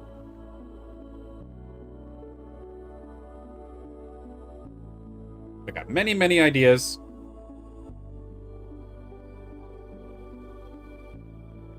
And I know it seems like an endless fight, of course, trying to make the game appeal to newcomers. Heck, I even see on X a lot of times people saying stuff along the lines of, like, your creators or your community creators aren't going to carry your marketing. And I get it. But one thing that I want to do is at least make it so that when an actual gamer, or if they're from Web3, that's fine too. But I know, at least personally, as somebody who came from outside of the Web3 space, who just enjoys gaming and esports, one of the big things I always do when I'm getting really into a game is looking up content for said game. So whether it be newcomer stuff or whether it just be gameplay, activities, challenges, whatever you have, I am going to do my damnedest here. Not because, like, Illuvium's giving me anything, and they don't necessarily need to. They don't owe me anything. But I'm just having fun doing it. So we'll keep doing it. Monster, you're in? Alright. Looking forward to it. See if we line up.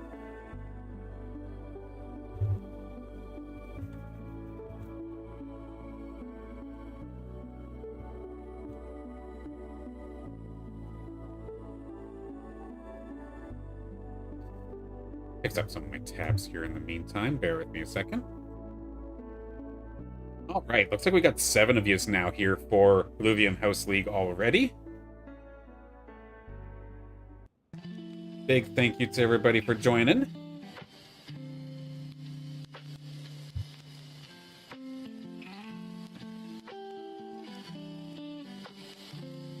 I think we need a music switch here. We're actually competing now, so let's not pick something that's going to make me snooze. The tried and true, the classic.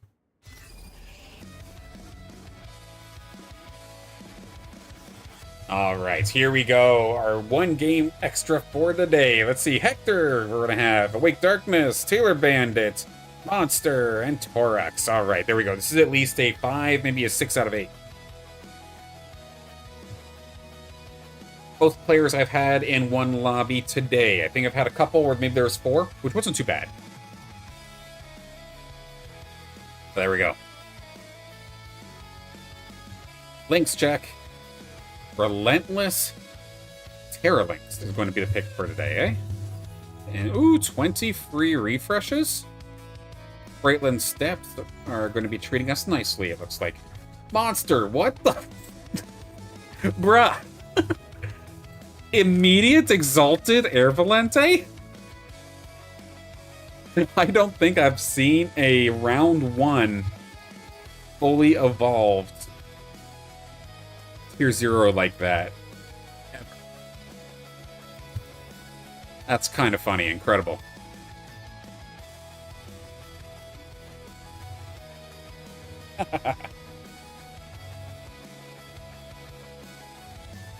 Now, one thing that I noticed actually from my gameplay scene is that I'm kind of covering a lot of my screen. I'm gonna zip over for a little bit.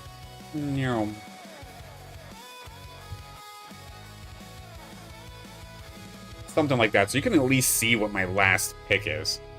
I noticed that in a couple of the VODs, and I've been meaning to change that for a while.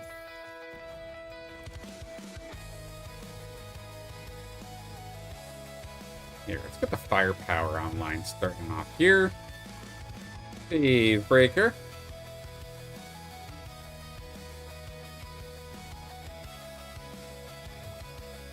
Maybe rotate time. We'll have to see where things go with the weapons. I mean, use get it at this point. I have my main, I have my invokers, but I do genuinely enjoy trying other things.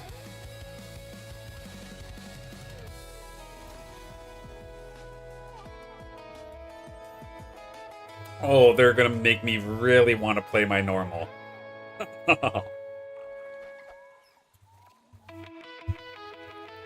Okay, let's take a look and see what everybody else is going for. Hector playing Rogue to the absolute surprise of nobody. That's their tried and true as of late. Monster, Inferno Arcanite, potentially. Mud, I mean, nobody's going for Scion. And then Water, nobody's really going for Water. So let's actually turn this into the Water variant of this build.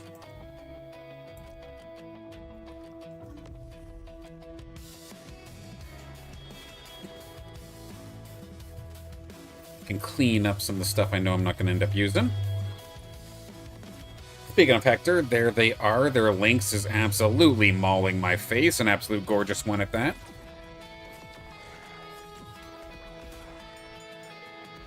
Yeah, we got cooked, but that's okay.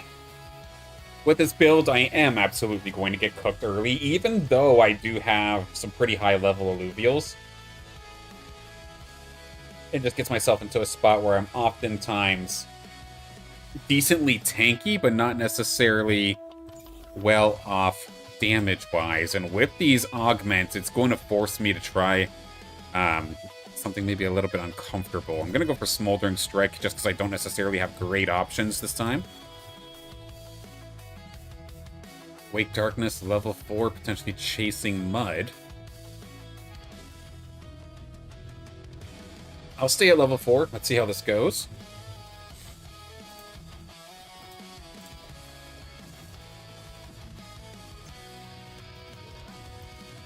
And with Awake Darkness, I almost feel like I owe them an apology for House Weight. So I've been seeing in the Discord, there's been a little bit of talk in regards to how I rate players for divisions. And I realized I put a lot of value on a particular couple of Illuvials that Awake Darkness has. But in the meantime, I've put them into a spot where every single house league is like a fight for their life. And extremely difficult. So one thing Awake Darkness I'm going to offer for this week, because I do see that you are signed up. Because I don't mean this as an insult, I mean this as, like, I screwed up your registration or your initial placement. Do you want to play in Caribou? Again, I do not mean that as an insult. But I feel like I made this screw up early. Now, they should have gone for the tier 4 drone augment buff to buff Umber. I definitely agree that would have been valuable, but the thing is with that was only a stage 1 drone. Do I want to pigeonhole my entire team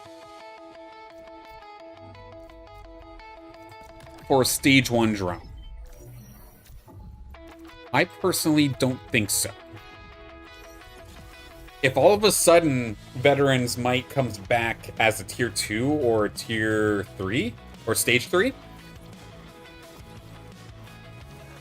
then I'll all in on it. If that was a stage 3, I would have absolutely all in on that.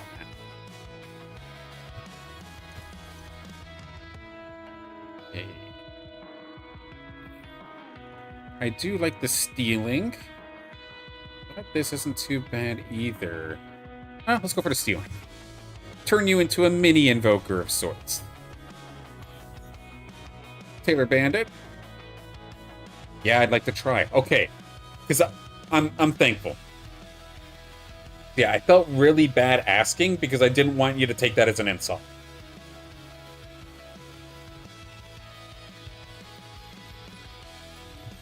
But we can absolutely see what you can do in a Caribou match. If all of a sudden you blow through it like it's nobody's business, then okay, I'll probably be back up on links next week. But if it's a more comfortable fit, then that'd be awesome.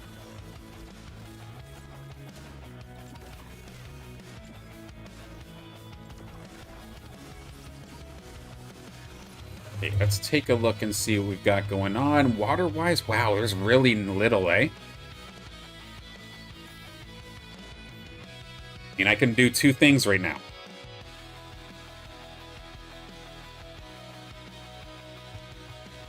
No, I definitely thank you for understanding. Like, here's the thing. Even if you win Caribou, but it's a close battle, then, like, that means that Caribou was a good fit.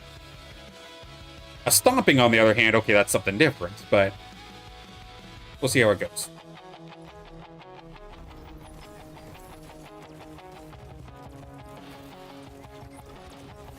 Okay, so I am super torn right now. This was initially supposed to be my water-based Invoker build. However, there is absolutely nobody challenging me for an all-water build.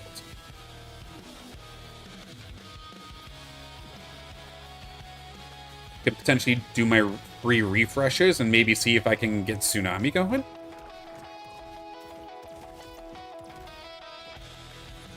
Heck, if I happen to hit Seeforus accidentally, then we've got the best of both worlds. I think we give this a shot. Hector, good to see ya.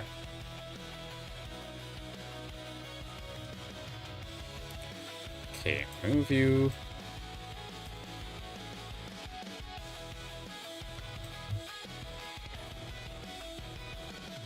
We'll get it situated like this. I'm not looking for this fella.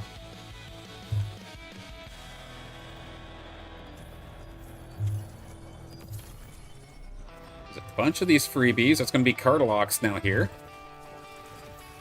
Archos as well.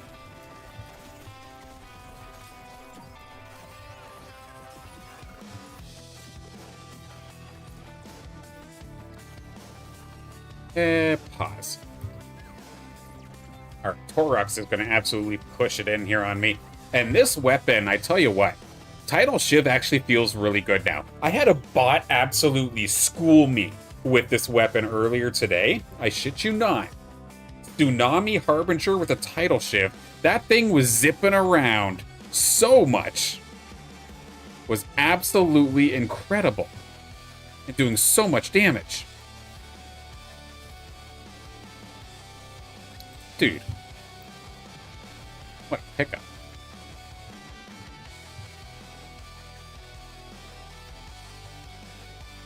Don't usually get an Alfie this quick into the game, but am I going to complain? Not in the slightest. Kind of going after too many things. Tipo, you can move. An early ebb. An early flood, rather.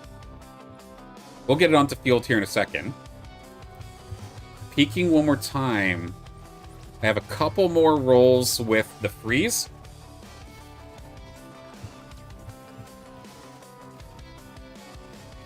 If we do not manage to land Axodon, or get close to Axodon at least, off the 3 rolls, I'm not going to spend the credits. I'm going to try to utilize the region that we're on to get a best case scenario. And I'm probably going to replace Archos with my Flood for the time being. So I can at least get Tsunami onto my Ranger and kind of get that Stunlock Ranger going. I mean, it's not going to be Stunlock, but it's going to be a very high utility style. I'm not going to sell Archos, though, I don't think.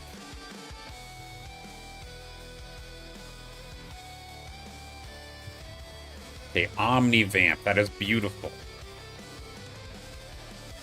I think that's essentially what we're going to have to go for, yeah. Ooh, oh, we are right around the corner from Seeforus. So close, I think we're going to try and shoot for it. Right there for the Axodon as well. Oh, we are right there. Pengu, take a minute.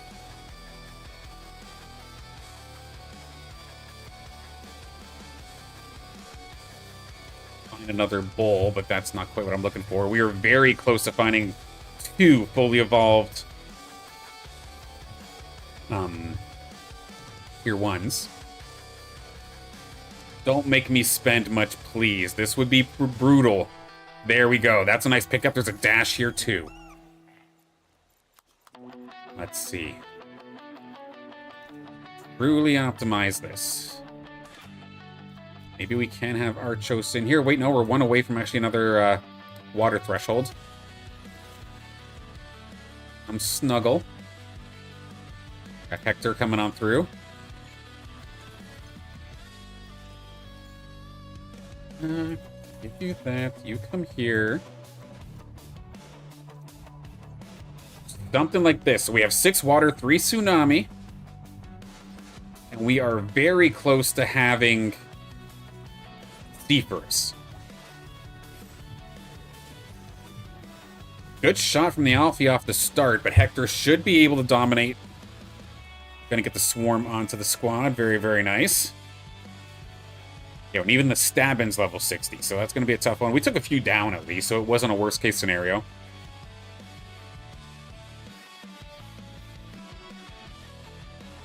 And I'll wait. I really want to get moving like now. I don't want to be stuck here at level 6 forever. I'm not going for the Caradu locks, but if we happen to get close to it, similar scenario, we'll just kind of accept them. Honor's Precision, that is kind of huge, actually. Snuggle up to Riptor. Or, sorry, Riptorus. Welcome. The dash.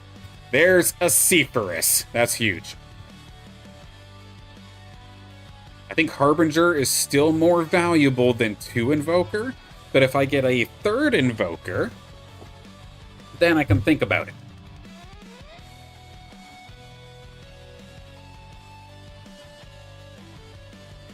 Okay, I will hang on here at this level. Next move, as we're going up against Awake Darkness. Save up the credits here. Let's get to level 7 next round, if possible, while still staying in the 70s. Trying to shoot for a Carter Locks would be the absolute biggest mistake I can make right now. Which is irritating because there is no other Caribloos even in play, like, at all.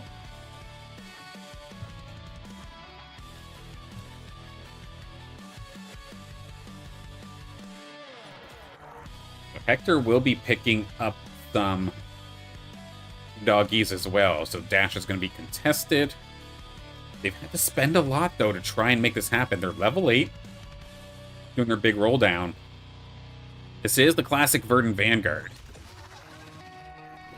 Could be potentially spun into Spore Revenant as well. If I all of a sudden start doing too good and he needs to neuter my energy regen, could very well try to do so. Granted, it is a little bit tough to do so against a high water and tsunami team. Fury is here, but it's not necessarily going to fit with what I'm trying to shoot for right now. Monster has my dear Octius. Okay, normally I take for granted the fact that squids are essentially never contested, but that's not going to be the case here this time.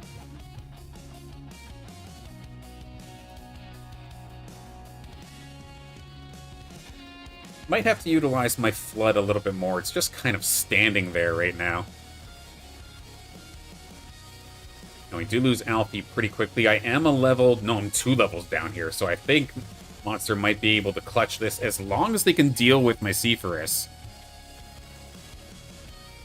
Which has been, of course, stealing a bunch of Omega power. We didn't get interrupted. It was very close, but my Flood is not going to carry this fight. No, not a chance. Nice one there for Monster.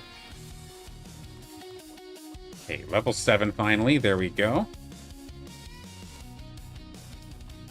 Can't remember which one is my battle ready one. I think it's this guy, right? Oh, that only gets me up to 7, actually. I can utilize this a little bit better. Archos, come hither. 7 water makes absolutely no difference.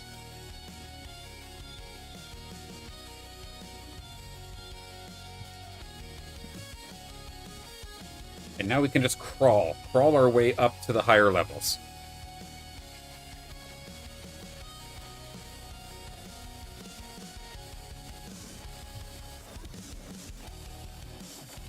And that Fernite does get the interrupt onto my Seeforus. That's a little bit irritating. Should have paid attention to that a little bit earlier. Spread my guys out just a little bit.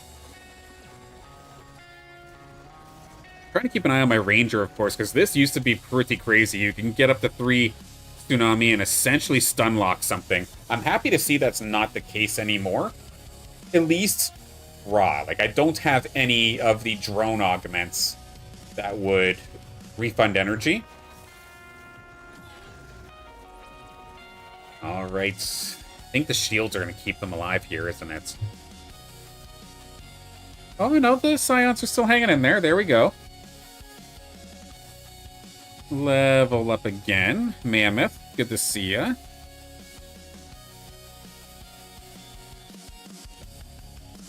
Now we can get... What was it, this guy? It was the 22 or 37. I think it was the 37. Bring in.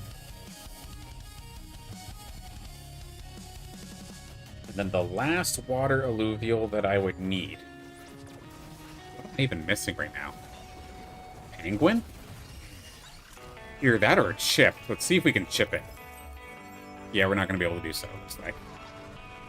I'm very close to 5 Scion. I'm kind of inclined to think that way. Resistance piercing, attack speed, potentially. Or just raw... Let's try raw damage. We don't normally go this way. Let's do this. Okay, there we go. We got our Rake online now. We can get up to 5 Scion, actually, if we do this. Mammoth, come join. One more big tanky augment, please. And then one more damage-based augment there for you. Level up a little bit more. Keeping ourselves above 70 still for maximum amount of credits. Is there anybody else going for Sinnoh? No other pistol shrimps. So, either 9 and we roll, or 10 if we're greedy, but we're at 46 HP. We don't have much time to be greedy.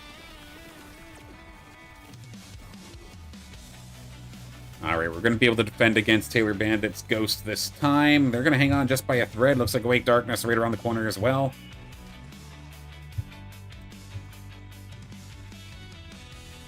Yeah, I think level 9 and then roll. If I can manage to hit a penguin, make that my 9th as well, so we can at least get the 8 water going. Anybody else going for Mammoth? No. Okay, now this is really irritating. With the Veteran's Might, this is what I was talking about. The Veteran's Might's coming up in a second form now, but we can just get the chip and get it now. That might be a waste, actually. My other tier 4 is my Flood.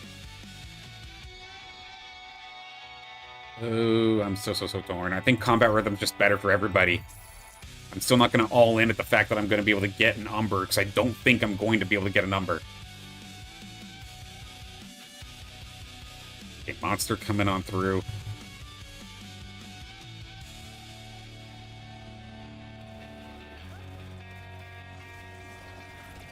Potentially start loading up on one of yous. Good shot from the Alfie, actually. Big damage right into that Octius. My Rake should be able to clean things up. It is level 50, so it's got some decent damage onto it. And even the Ranger's doing some serious chunking now. It's not going to lead the damage charts, but it's respectable. Exodon actually leading the charge in damage. Wow. That I didn't expect. I built this thing as a raw tank.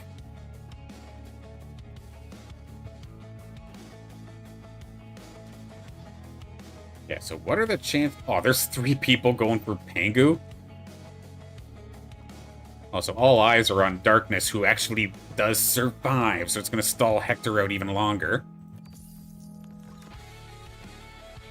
Okay.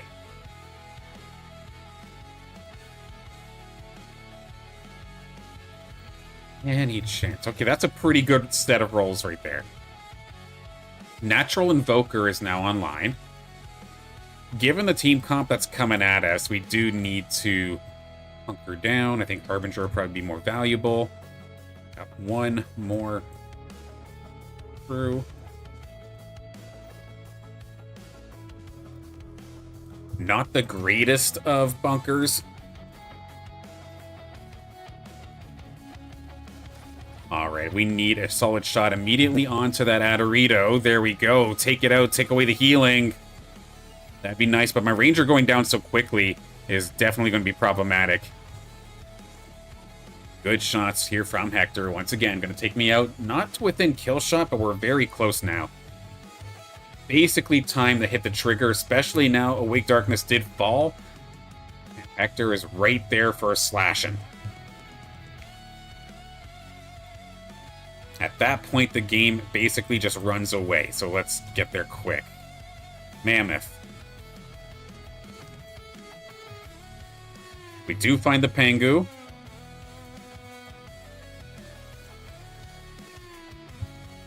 Okay.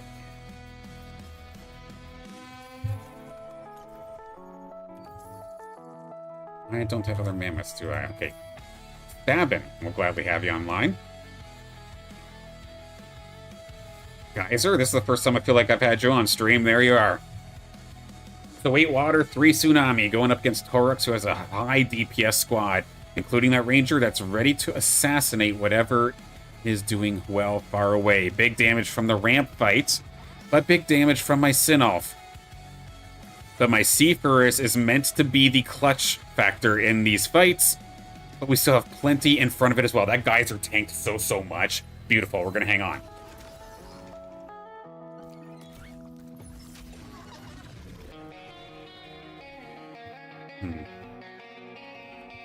NPC rounds, NPC rounds. The likelihood of me finding Rip Lance is extremely low. I feel like. I have the two in front of me, sure, but... Or the two Riptors. But it's maybe the one water carry that I can also potentially go for. That's not being contested by either Torux or Hector. I'm going to hang on to it for now, but I need to find Dualef, I feel. Alright, let's spend. We are going to miss essentially everything. Dualef is here. Natural Steam. Okay, shield. Some physical damage, while it might not necessarily be exactly what I'm looking for, we'll take it. Give me the shield buster. There we are. All things considered, not too bad. Now, Hector has not been defeated just yet. Let's see if we can one-shot that Adorito before it casts. There we go. A good first shot. One big mistake I made there is I did not have my Geyser in the back line. We will lose my Dualef. And I imagine we will probably lose the game from here. Unless my Axodon can pull an absolute miracle. Shield comes out right in time for the ramp fight, rather. It's a valiant effort, all things considered, but we are going to end up falling. But not enough to knock us out, actually. We have another chance. Torux was going up against one of our ghosts, going up against Hector's ghost, actually. And Torux is exactly going to get knocked out. Okay, there's no chance that I'm finding evolutions. I'm just kind of scavenging for potentially anything. Okay. We kept getting broken down low, so let's block that off. Axodon. Snuggle kind of like this, potentially. I need to do a better job with my rogues to actually assassinate the Adorito.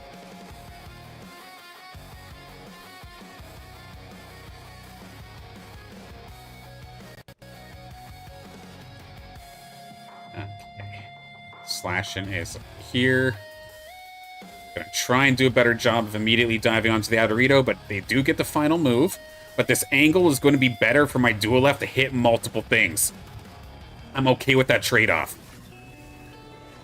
Geyser got absolutely shredded. Holy hell. Yeah, we're going to absolutely go down here. Hector's just too strong. GG's, everybody. Nice win, Hector.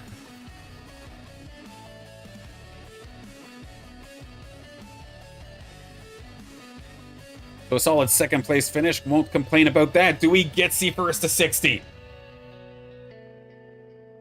Yes, we do finally got them here. It's taken forever, but my Seeforus has finally hit 60, which means my snail line is the very first full line of 60s that I do have. So hang on a second here. Flashbang spreadsheet coming on through. GG's Hector. GG's everyone.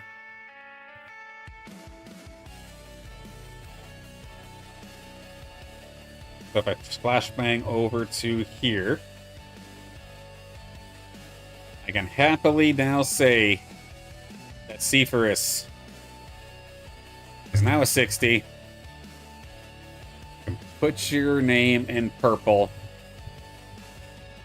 And of course, again, a massive shout out as well. You'll see in the B column I have here, anytime I'm gifted an Illuvial from somebody, I make sure to keep the original owner in mind. So again, massive shout out to Squawk for sending me this Seeforus essentially, if I started covering Illuvium essentially full time in August, I think I was given this in maybe October of last year.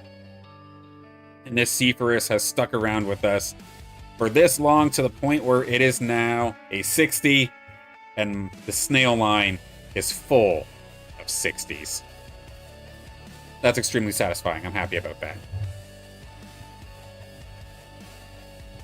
And thank you, thank you. I think I'm in Caribou because my Ranger level went down from level 38 to 30 since Deathmatch came out. Okay, maybe that's something that I didn't keep in mind. Like, maybe I had initially threw you into Lynx League, and it was an even fight, but maybe since Deathmatch came out and threw a wrench into things, that I didn't necessarily make the adjustments then. Okay, that can make sense.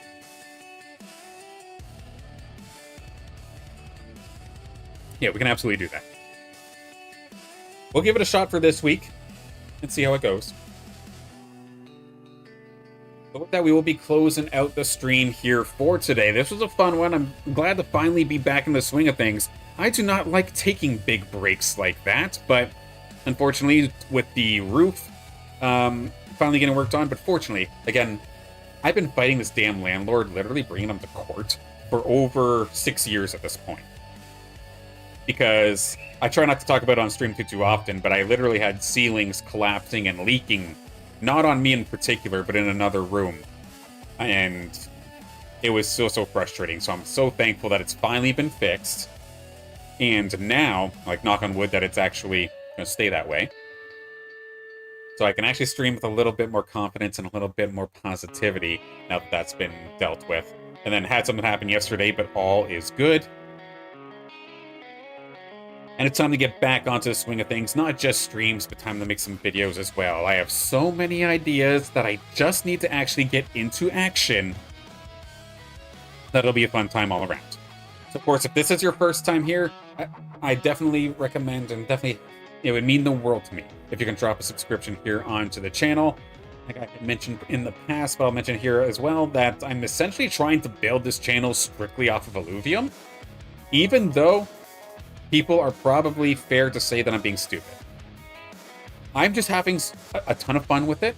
I enjoy this game. While this might be a game that originally started in Web 3, I'm not a Web 3 guy. I've learned a lot since joining the Illuvium community, but that's not my first and foremost of goals. My first thing is the actual gameplay in Illuvium and all of its games. I absolutely love the arena. I'm eagerly awaiting Obelisk Rising. I enjoy collecting things with Beyond, and I love having utility with Zero, even though there isn't any right now. But I won't sugarcoat it. I'll tell you exactly how I feel, and if I'm still having fun, we're going to keep on doing it, including tomorrow, which will be Illuvium Arena House League. Again, completely free to enter mini community tournament of sorts, where Illuvials can be won just by playing the game. No cost to you. Just come show up, have a fun time. I commentate it like it's an esports event, and I watch all of you absolutely set the battlefield ablaze. I'm very much so looking forward to that tomorrow, and the weeks ahead of us here as well. Massive thank you, of course, everybody, for tuning in. Yous are what make this super, super fun. And whether it's playing or just chatting with you, it's an absolute pleasure. So as always, whether you're in the arena itself or in the deathmatch pit, whatever you happen to be doing, good luck with your training, Ranger. I look forward to seeing you in House League tomorrow, 3:30 p.m. Eastern or 7:30 p.m. UTC. I'll see you then. Woke up tired, didn't sleep all night. Mine's still running like a traffic light. Red for stop and green for go. I'm stuck somewhere in between them both. Brushed my teeth and checked my phone. Everyone looks like they've already grown. Smiling faces, perfect lives.